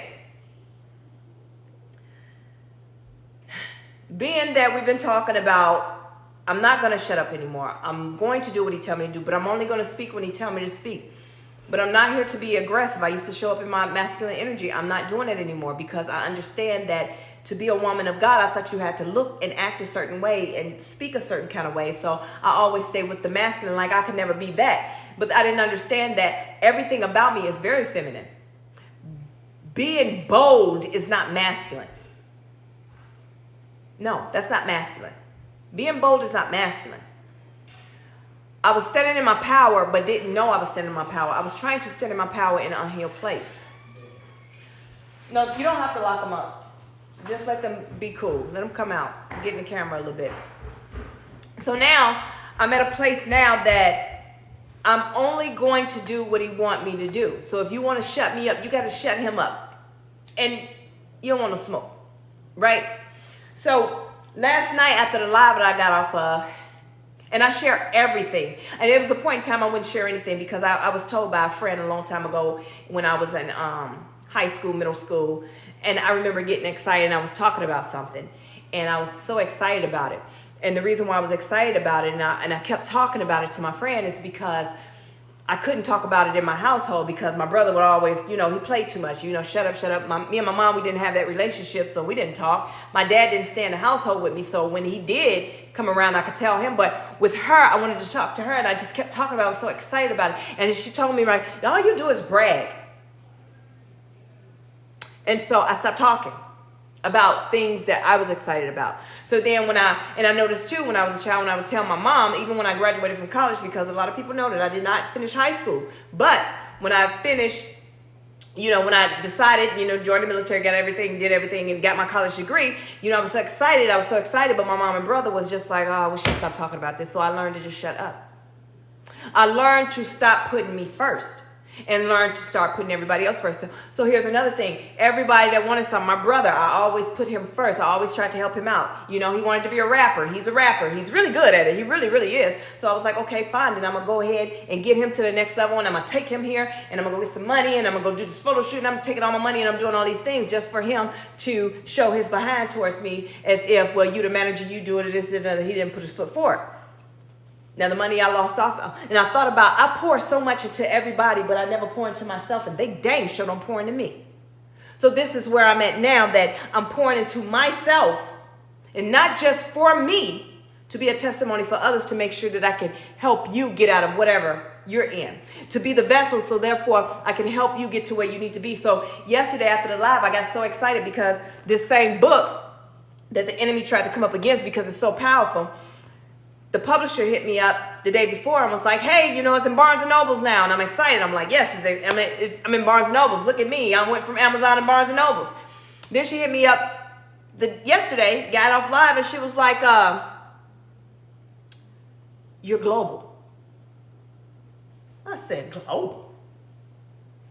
What you mean? What does that mean? What does that even mean? And she started naming off the different countries. Thank you so much for the gifts. Naming off the different countries and the different where my book is and things like that. And I was so excited. I was so happy.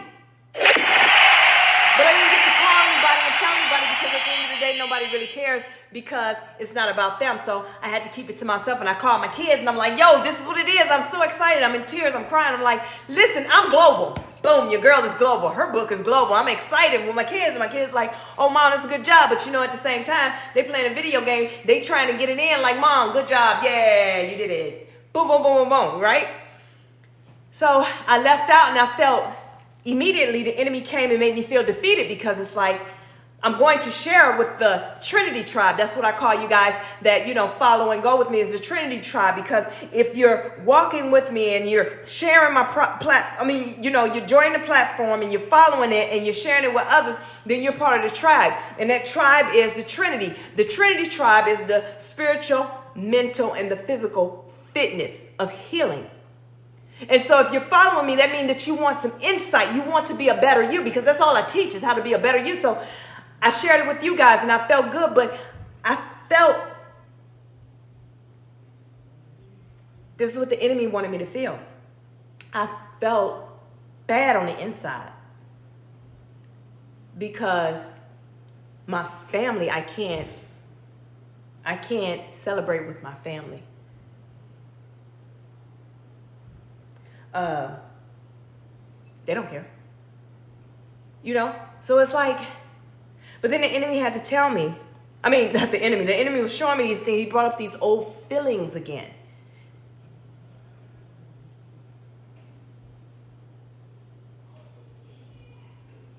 Yes, absolutely. But those old feelings of feeling abandoned, feeling unloved. Because I know if my daddy was alive, then my daddy would be, I don't care. If he was on his, like I said, as he passed away on his deathbed, he was only 80 pounds. Guess what? He'd have been 80 pounds jumping around, shouting for me. My dad stopped talking, months before he passed away. He had a trach in his throat. He just stopped talking. He just didn't even want to go through the whole process, putting his hand there. He just said, oh, well, if you can't read my facial expression, don't even talk to me.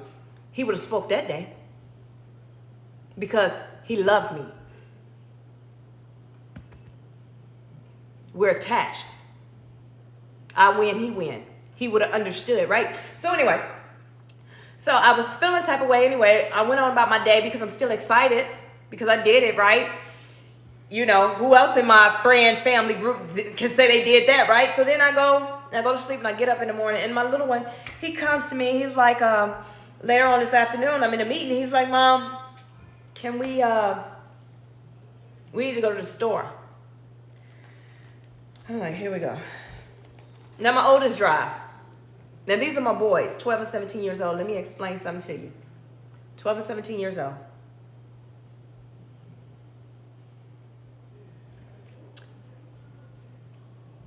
They asked to use the car to go. I'm upstairs. I have no idea what's going on. I don't know what's going on. I'm getting ready to come downstairs. My little one was like, hey, can you wait a little bit? I was like, all right, cool. I'm thinking like, well, he been talking about a cake. Maybe they went to the store to get some batter to make a cake. I don't know, but I don't smell nothing. And he was like, Mom, come downstairs. So I don't know if you guys are from the South or where you're from or where nothing but burnt cake. If you guys know what that is, nothing but cake. I come down the steps and on the counter, they got my favorite color, which is pink and purple. The bowls attached to the countertop. They got the candles in the cake. They got it lit. They got a card. They know I love to drink a Coke. And then they know I like these little sour gummy worms. They got all this laid out for me. And they said, congratulations, Mom, on your business and going worldwide. You're global. Listen. These are two boys. Two boys.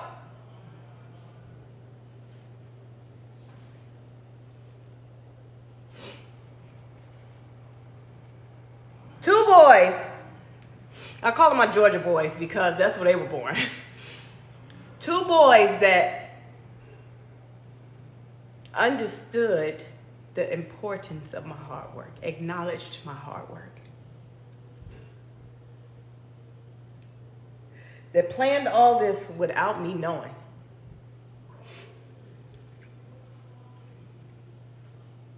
That made me feel better than even if the whole world knew. Because these are boys. These are gamers. They took time out of their busy gaming day time to make sure that I was shown some love and appreciated. So I didn't need the family support of, immediate family of, I'm so proud of you, or look at you. I didn't need that. Because what they did for me, what God showed me in that moment, it made me think about when they were younger. And I used to think like, God, I just send me a husband that's going to love me. Send me a man that's going to love me. And it hit me one day. And it said, I sent you two. Let me tell you something. My boys love their mama. So I've been emotional. And I shared it because I said I'm going to share the whole journey with the tribe. And the reason why I share my journey with the tribe, because I've never been the camera person. I've never been into the pictures. I've never been into any of that. That's just not who I am. But I'm sharing these things with you guys because I know what the end goal is. And the people that stay attached to me from the beginning will stay attached. Well, excuse me. We are attached, the soul tribe. I will continue to stay attached to you guys all the way. You guys, then, you know how we say, I don't want stuff attaching to me. But what's for me, what God sent to me, if he sent it to me to be attached to me, I'm not going to complain. We're going to attach to each other. We're not going to have to because we're in the same circle. We're in the same flow of things. We're in the same of everything. I don't care how big it goes or what happens. The ones from the beginning will always be the tribe that got me there, right? So I shared it with you guys, but I was trying not to sound so emotional in it, but man, it was a lot. It was a lot of feelings. Yes, it was. You could celebrate with the Almighty Lord because he made it possible for you to be the absolute one. Yes, Michael. Yes, Sonya, I'm telling you, them dudes came through. Yeah, but those my boys. They are proud of me. I've been through so much. See, everybody sees my glory, but they don't know my story. They don't know all the hurt that I went through, all the judging I went through. People judged, and that's what we were talking about today. We were talking about forgiveness. How do you forgive yourself when you allowed so much wrong to hurt you, so many people to hurt you? Hallelujah, you're welcome. How do you come back from that?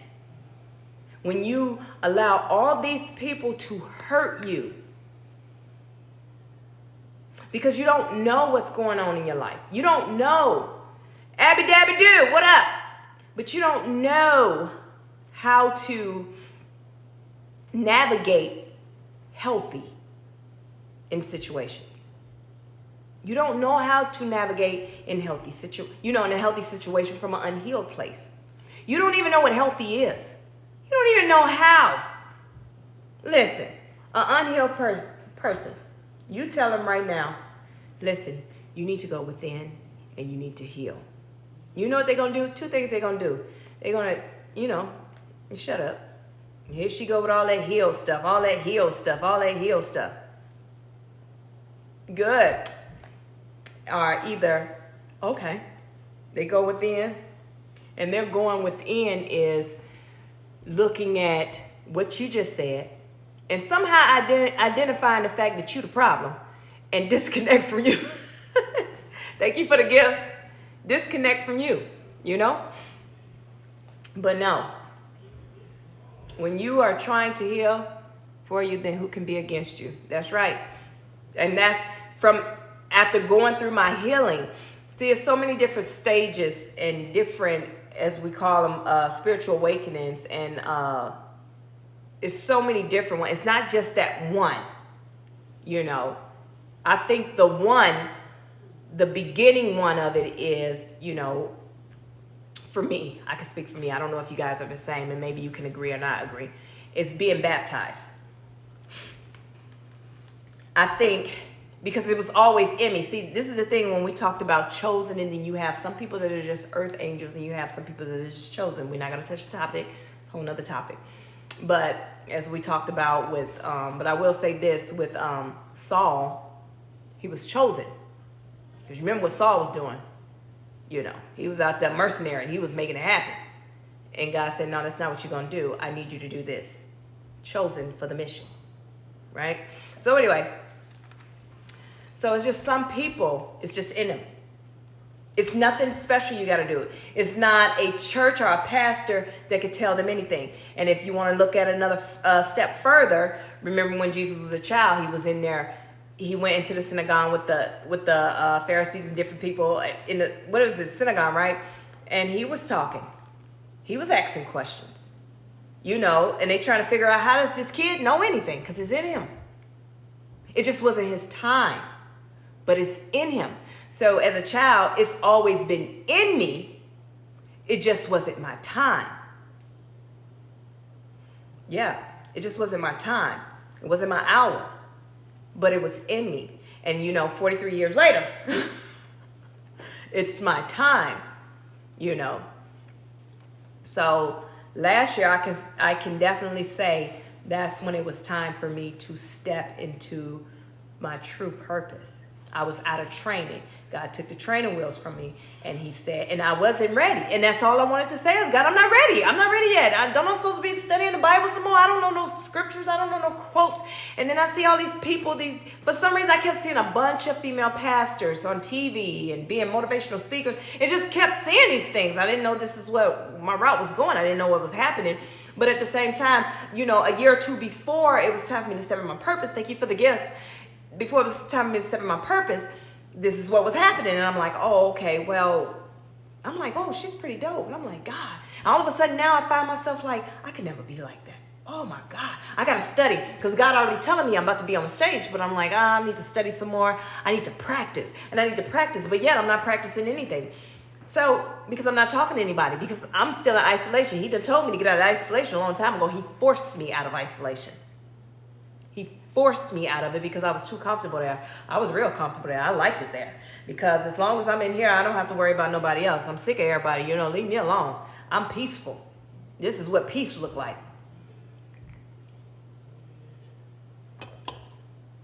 Yeah, see? Some of you, girl, I can read minds now. But that was the thing. So now I'm going through all this. The last straw was me to learn I had learned how to disconnect. And the next thing was learning how to not let things that are not good for me attach to me anymore. See, this is the thing. Me and my kid's father, and I'm never going to talk about him like a bad person. I'm never going to do that, because it's my kid's father. But that was like the last thing. So instead of me being mad about what happened, I had to look at, this is someone that I was still holding on to because of what the family told me. It was time to break the generational curse. And that was the last thing that needed to happen. See, in that situation, us getting back together, right? That's just so typical of what women do that does not look past what the standard has been all these years. You take that person back. You don't have no beef with them. Why is this? Well, go back with them. Well, guess what? That person is not for you. But you stay with that person. So now, here's the choice you have.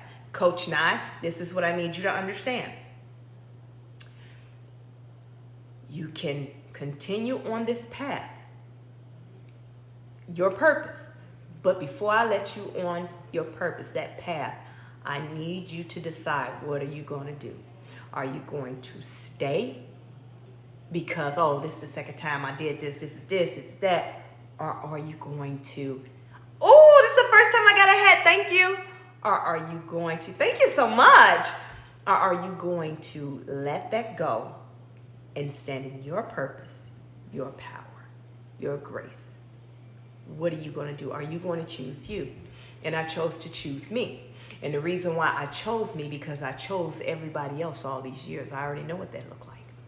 What I don't know what looked like is choosing myself. I don't know what that looked like. I don't know how that feels. So I want to choose me. And in choosing me, he put me on the path. And it was time to wake up. And it was time for me to step into that. And as I said, I wasn't ready. I'm like, God, I don't want to. What do you mean? I got people, hey, you want to collaborate? Huh? Yeah, we can. It was, matter of fact, it wasn't a huh. It was a low-key huh on the inside, like, oh, somebody want to talk, they want me around, me, little old me. But they want little old me, and I was still healing. I had to understand why people were attracted to me.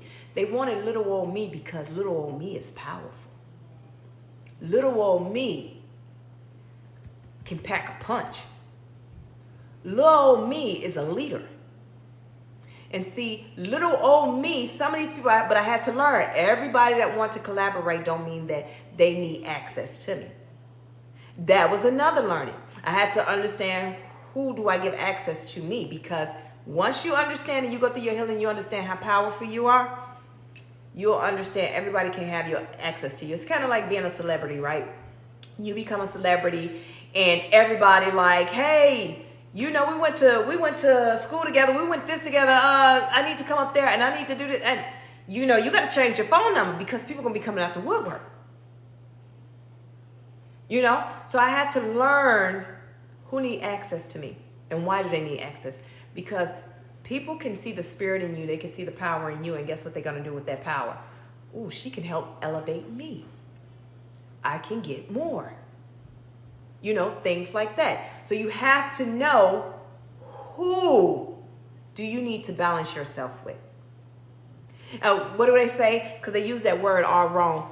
Who am I equally yoked to? People think equally yoked mean, and I'm not putting yoked with this conversation that we have, but let's talk about equally yoked, because you get a lot of people that do the whole equally yoked, and they think that, okay, if I'm going to school, he going to school. I believe in God, he believe in God. I got this and I got this. He got this. He make $1 million, I make $1 million. No. Equally yoked mean we have the same purpose. Well, not the same purpose. We're striving for the same goal, right? So let's take it away from being even spiritual, but we have the same goal. But we might got different ways of getting there, and that's okay. You see, you have people, let's talk about DMX again, because that was my top dog, right? DMX, what the people seen was, DMX was right. Now, why did they filter your comment? I see what you said, like-minded people, but it filtered it. It's okay. But DMX, they seen him as a rapper. They seen him as a drug addict. They seen him as an alcoholic. They seen him as all these things. He just go on the stage and he just tears it up. He kick over stuff and he just... Well, okay. Yeah, he did those things. However, it was something about him, though. He had something in him. See, it was what was in him. Most people have to be chosen to have what was in him. And when I talk about these earth angels and different things like that, you be an earth angel having human experiences. But at the end of the day, they can't take what's in you away. So he could get on that stage and he could, thank you, he could get on that stage and he could act a fool, tear it up just like we talked about, and then turn right around and pray that place down. And his prayers were so powerful, like you felt it. Now here's a rapper that talked the talk, right? And talked it and did this, the gangster rapper, all these different things. But at the end of it all, when he turned that character off, what was in him came out. Yes, he was very anointed. And what was in him came out. And when he spoke, it was a command. People stopped. They listened because he was powerful. Very powerful. Yes. Very, very, very powerful man. See, some people are just chosen to do God's work. And some people, it's just in you. Well, how do you know? Well, how do I know if I'm chosen or if it's in me? Well, you have to go within. Well, how do you go within? You have to tap in to the divine, to your higher power, to your God, to my God, right? And I don't say this to say like, hey, what it is, I need everybody to understand this whole, we talked about this yesterday, bridging the gap to the new generation and the older generation. Guess what? When they talk about the universe, guess who created the universe? God. So, okay? So always have to bridge that gap. So that's why I say the different things that I do, because at the end of the day, it's only one God. So listen, you tap in with him. And what you have to do, you have to go to him pure. You have to be bare. And when you go to him, don't go to him with your religion. Don't go to him with what grandma taught you, or Pastor Pete that's 120 years old is still, the pastor. Go to him with your heart. What's in your heart. And that's just the pure you. Don't go in there with, grandma told me in order to go to God, I got to go in the closet with my head covered. And I got to, I got to do this and I got to do that. I got to get the scarf. I got to get this. I got to get the sage. I got to get this oil. No. It's your heart. You go to him with your heart. I don't care how weird you sound. You don't have to have tears, be crying and snotting. But I promise you that's what's going to end up happening. You're going to be crying and snotting because when he talked back to you, it's not going to be the words. It's not going to be him saying, my child. It's going to be the presence of him. And it's going to be what's understood that don't need to be explained. So there's not going to be any words, but there are going to be words. If you know, you know. And if you don't know and you're willing to find out, then you go for it because you will find out. It is the presence of him that's going to speak so loudly and still answer your questions. As if he was sitting there talking to you saying, look, daughter, look, son, this is what you need to do. Thank you for the baseball cap. Thank you. Look, daughter, this is what it is. This is what you need to do. Give me a hand. Let me go call somebody. That's what it's going to feel like. He's going to give you a feeling of, you will feel peace. You will feel like you've been touched. Like your heart has been touched. That's my experience. I don't know about you. You might see stars. I don't know. But you have to go in with your heart, not with your religion. Right? And then you have that conversation with him. And even in that moment, you may not feel nothing. You may be like, okay, I said what I said, I'm going to bed. But he heard you. And you're going to get your answer. So whatever your purpose is, when it's time for you to do, don't look at anybody else. Remember, sometimes we look at things, and it's the things that we want to do. It's the things of our heart's desire. For me, when he told me to start that business, Immediately, I went with what my mind could understand. The fitness part, that's what my heart desired. I went with the fitness part, but that's not what the business was for. But see, you see how good he is? I was able to tie my fitness in to what he had for me, which was the spiritual. And I was able to tie that into that. He said, okay, daughter, I'll go ahead and attach myself to that. I'll go ahead and anoint that too. However, as long as you stay in alignment. So that's what the thing was. I thought it was this. I was obedient. I opened up the business.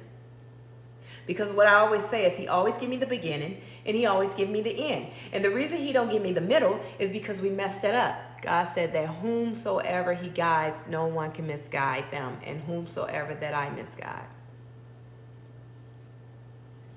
Yep. Yeah. And whomsoever that I misguide. So it was just like more so like, okay. Yeah. I'm sorry, I got allergies, my nose itching. Thank you for the likes. So he was okay. I was waiting on the end and I'm like, okay, got you, Michael. But yeah, so it's like he allowed that to happen. And the reason why he give me the beginning, he give me the end, and the reason why he don't give me the middle is because that's where the enemy is sitting, because the enemy understands that Naisha is abundant. So Coach Nye got abundant. She's abundant. She got something going on. The whole bloodline is about to become abundant, because once she attaches herself to her purpose is what's keeping the bloodline and the abundance together, right? So he would keep the middle away from me. And the reason why he would keep the middle away from me is because he didn't want the enemy to know everything. Because what do we do as people? We get excited and we want to tell people. And sometimes it's not that we're excited. We're just having a conversation. Have you ever had dreams and you like telling your homegirl, like, girl, I had this dream that such and such and such and such happened. And such and such and such and such happened. And you have to chalk it up as a dream. And then later on in life, you're like, oh, I thought that was a dream. Well, at the time, it had to be a dream because you told everybody this was your destiny.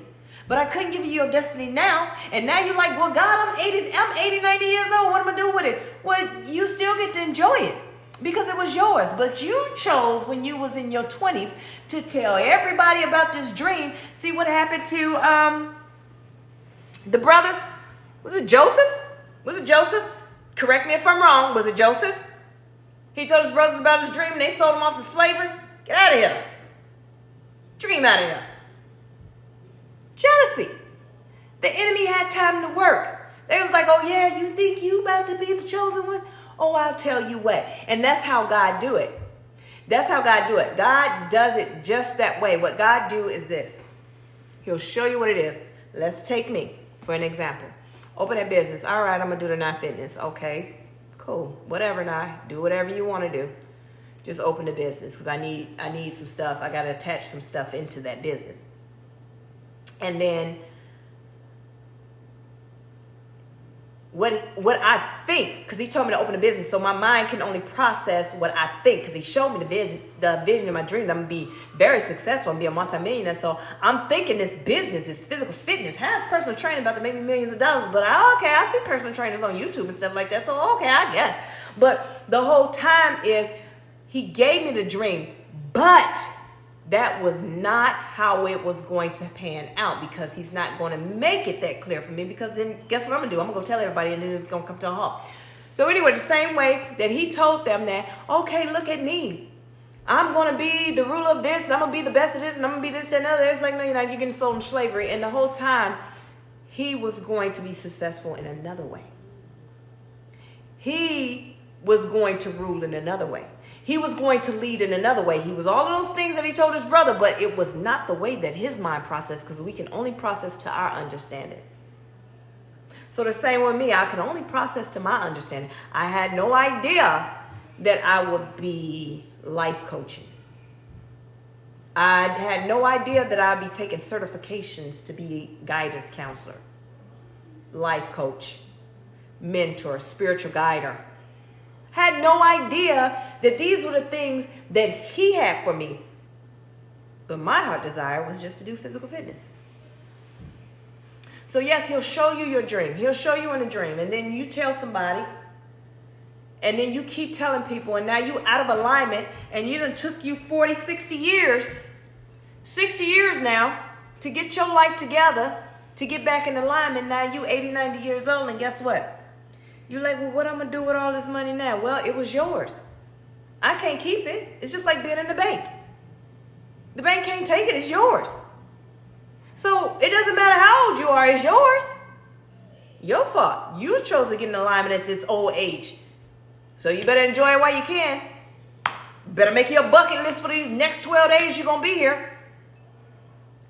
So that's why it's so important when he show you something, you do not. That middle piece that he don't tell you, that's the reason why.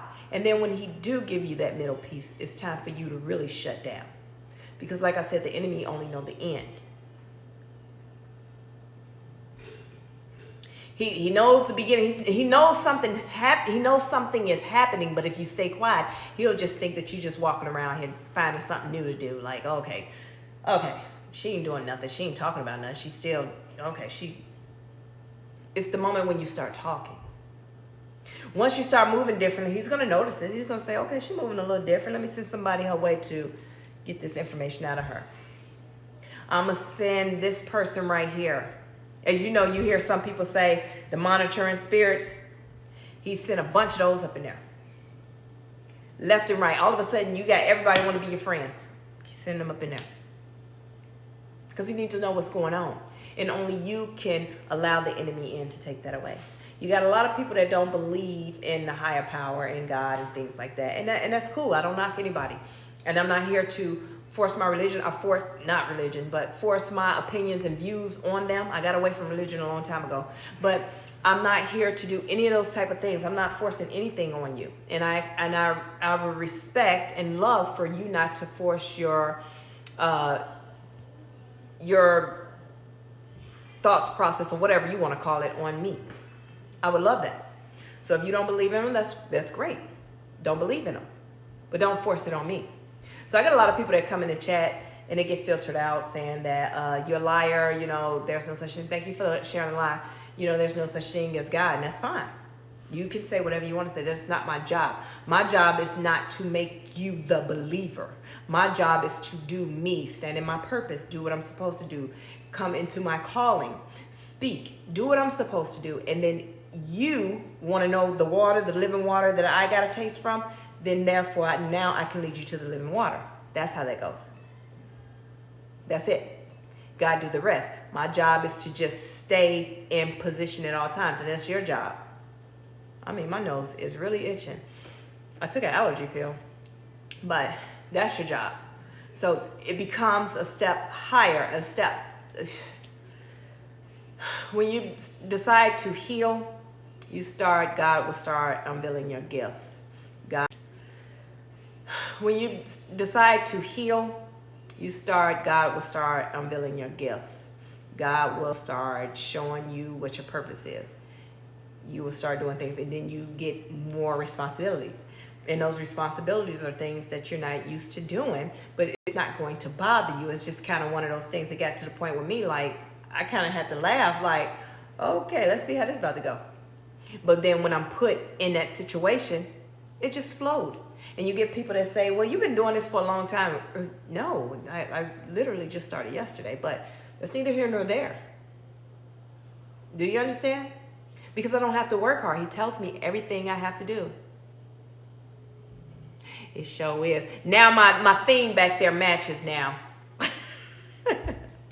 It matches now. I'm telling you, I get excited. When it comes to decorating, trust and believe, listen, soon as Thanksgiving over with, so the next day after Thanksgiving, all my Thanksgiving stuff come down and my Christmas go up.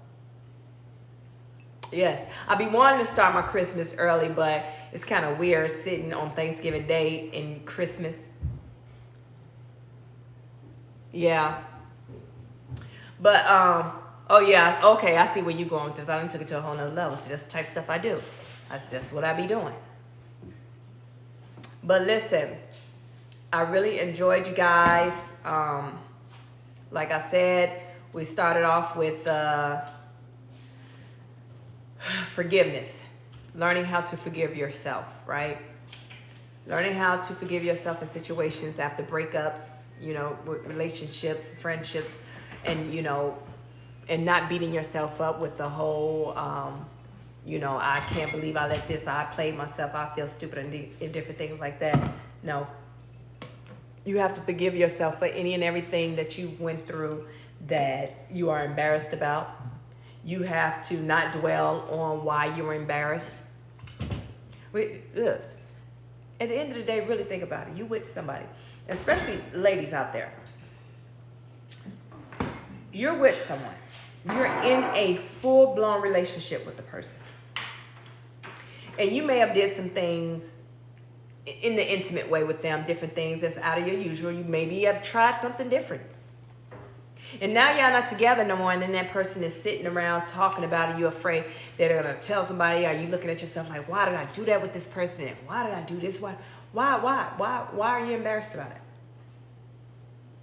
You didn't do anything that the next person wouldn't have done with their significant other in that situation. You did nothing less, nothing more. In relationships, that's what you do. You try things, right? So there's no reason to beat yourself up. That is the enemy trying to make you feel a type of way. The enemy trying to make you feel that way. And that person is trying to guilt trip you into staying with them. Men, you done spent, it ain't funny, I'm sorry. You done spent all your money on that woman. You done played yourself in front of that woman. You done put that woman before your kids. You done put that woman before your family. You done put that woman before everybody. You done did all these things. And now she gone, skipping down the street, because it's 7 p.m. Friday. She ain't got no, and no, ain't got her. With her new OCQ wig, TikTok wig, and her TikTok gift that she used. Keisha, I'm trying to be serious. That she used your money for. There is no reason for you to be upset. Well, you could be upset. Yeah, you need to be upset. Because you done bought a car when your son needed a car, your daughter needed a car. But anyway, I'm not going to keep going now. I see I'm just driving it in hard for you. But what I'm saying is this. There is no reason for you to be embarrassed. Because that was your significant other. That was the person that you were with. Men supposed to take care of their lady. Yes, you may have put that woman before your children, so that's a lesson learned. Don't do that again. Don't do it again. However, the guilt is what the enemy wants you to feel. The guilt is what she wants you to feel, so she can always feel like she got you by the pinky, and that you will run behind her and chase her and chase her. But the power lies in silence. Mm-hmm. Yep. Women, that man that's mad because you leaving him and he can't control you anymore, and all them nude pictures you probably took when you was flexing real good and you felt real good. You felt real sexy. Spread open like butter real good and you felt real good. You felt real sexy. Spread open like butter. Yep. Did all those things because that was your man. The enemy wants you to feel guilt because he feels that that'll keep you in a state of staying away from your purpose. Keisha, I'm trying to be serious here, but I'm being serious. That is that man that's trying to keep control over you. That is that man that's trying to make you feel like, man, I gotta stay with him. Yeah. And listen, serious. I know I'm chuckling a little bit, but I'm being serious. Because it's things that you'd be surprised, the things that people do. You'd be surprised. Keisha probably over there on the floor laughing. Listen, but seriously, you'd be surprised the things that people do. I knew men that helped women buy houses. You don't even love her. You don't even love her. But you buying a house, and when she get mad, guess what? He ain't got nowhere to stay. That woman, that woman, she done went and bought him a car, done put all her money into his rap career and his t-shirt business. Did all that. Bought him a car just so he can ride around with old girl. Just for old girl to call her phone. You got your side chick calling your main chick, phone harassing her, and it make him feel real good. He feel like a man. And then when you heal, you realize how low vibrational he was, and then you looking at him like, why now you would, which you should be embarrassed, because it's going to happen when you heal.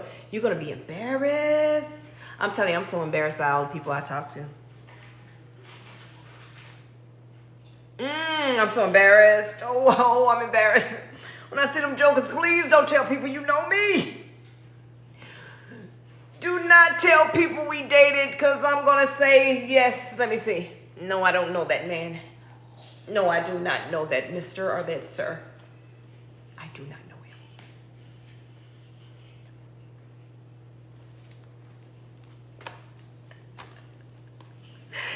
Don't tell nobody nothing.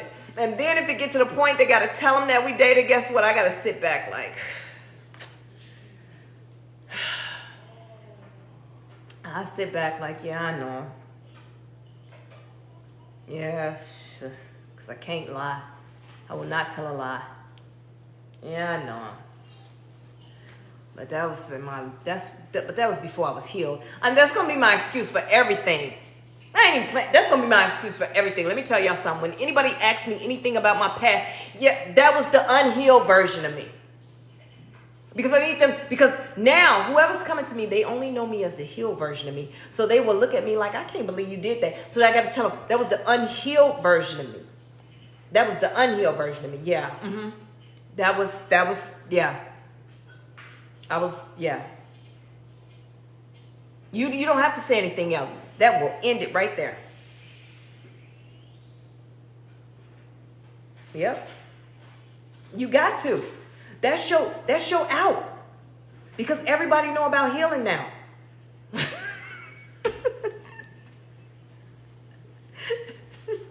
That's your out. You got to use it.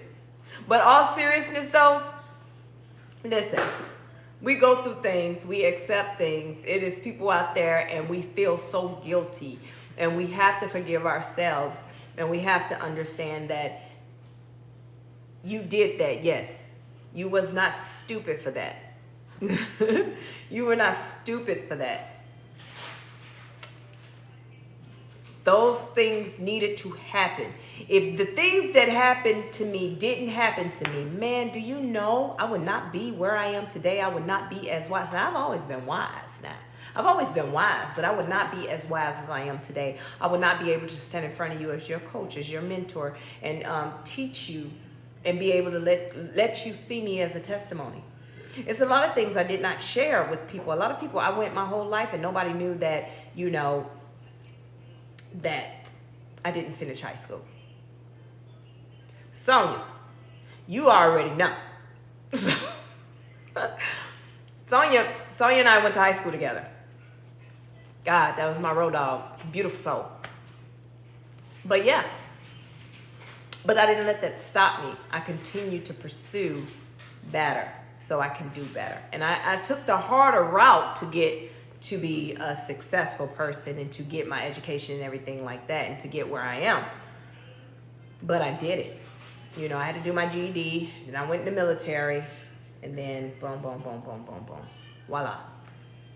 But that was God allowed me to redeem myself and put me where I needed to be. So I'm grateful for that. And so a lot of times I would beat myself up. I got so much stuff that happened to me in my life that I had to learn to forgive myself and let go. And things that I embarrassed myself about and that I was embarrassed about, I had to learn that, oh, well, it happened. It happened. It's my past. Why am I stressing about it in my future now? Why am I embarrassed about it today?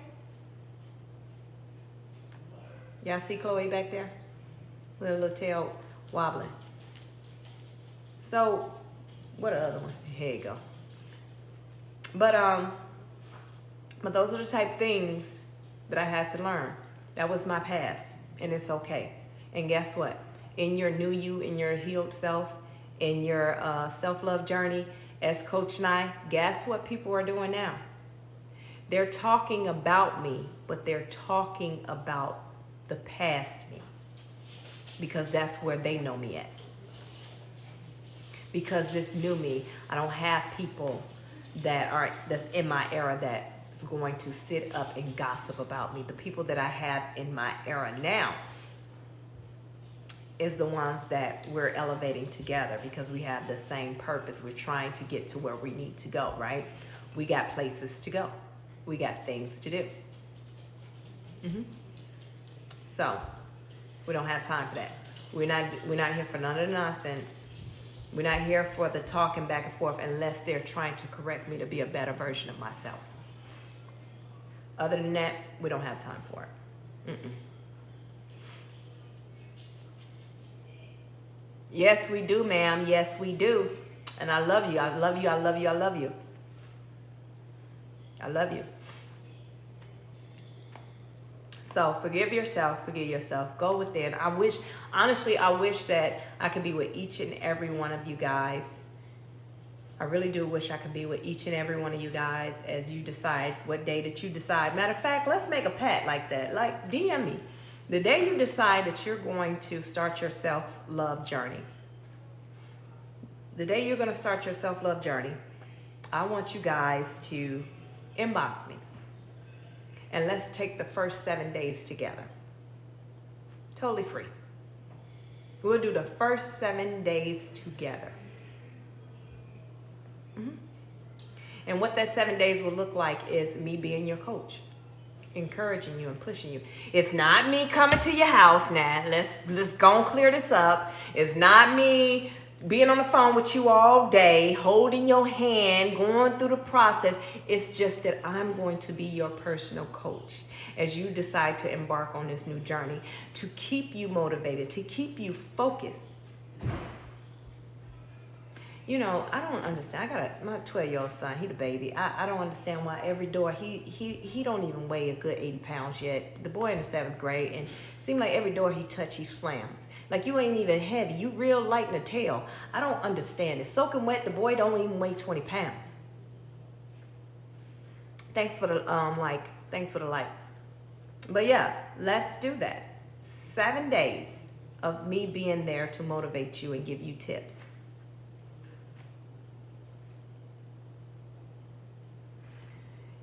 He don't. You know, that's all my blood running through him. So me and him bump heads a lot. I'm a Taurus, he a Virgo, same thing, right? We bump heads a lot because it's me. I can't knock the me out of him, right? It's me. It's me. It's like me battling myself. So what I have to do is I have to approach him differently. I have to approach him as the younger me. Okay, explain to me why you did that. Because for some reason it made sense to you to do it. It made a whole lot of sense for you to do that. So I need you to explain that to me. And see, that's how me and my father was. Because I was the younger version of him in a female body. He was born May 6th. I was born May 6th. He was born May 4th. We the same. So he got tired of whooping my butt. So what he would do was whoop the couch. I mean, he would just sit there. He'd tell me, he'd say, Woogie, why? I don't know, Daddy. I just felt like that's what needed to happen. I felt like I can do this. And it didn't work out at all. Like, I don't understand. I don't know how that didn't work out. I don't know how that car ended up in a ditch. All I did was walk by and somehow ended up in it and turned it on and pressed gas and got out of it. And it's in the ditch, in the water. I need you to get it out, Daddy. Because I know you're mad. And I know you're going to whoop me. But at the end of the day, I need you to get the car out of the water. Because I put it there.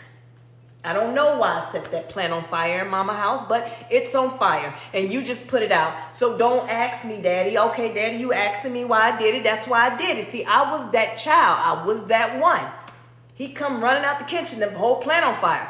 And I'm just like, wow, I didn't think it was going to catch that much. See, I'm still a kid, but I'm looking at it go up in flames. Like, I didn't think it was going to catch. So now I'm stuck in imagination. How did it catch fire that fast? While my daddy freaking out trying to put it out because it's right next to the curtains. And I'm still in awe of how did it catch that fast? That is insane.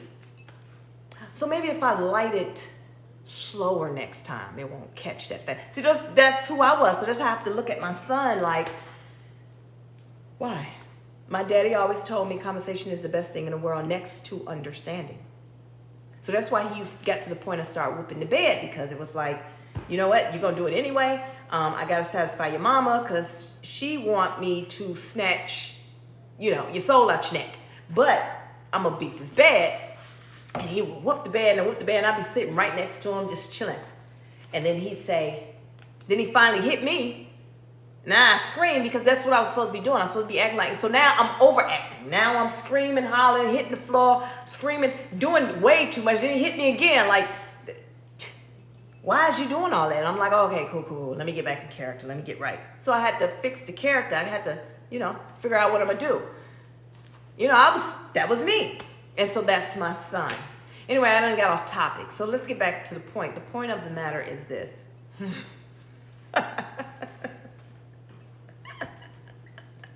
Forgive yourself for all the things that you did. So if you guys decide to go on your self-healing journey, I think this is a great idea. If you guys want, reach out to me. Let's start it. Let me set you up a 7-day plan. Let me set you up with a goal. It's not going to be an intense goal as if I'm your life coach, but it's something that I can be there for you so you understand that you're doing the right things and to keep you on track. Just to kind of like hold your hand, but not give you the full treatment of life coaching now. But it's just to get you started. But the main thing is I'm going to get ready to start my book club. And I need you guys to get your books, Trinity Walk to Self-Love, because I'm going to put it out there. And this is what we're going to start with. And I'm hoping everyone is going through the process of self-healing. So when we start this class, I want to do a Zoom so we can speak to each other. So therefore, it can be more personal with each other. Yep. So I got a lot of things coming down the pipeline, and I'm so excited. So you guys, the main thing is we talked about, forgive yourself, take deep breaths. It is 10:10. We are complete. I love you guys. Stay focused. And if no one told you today, I love you, and I am so proud of you guys. Okay, remember to pour into yourself, then pour into others. Coach Nye out. Bye.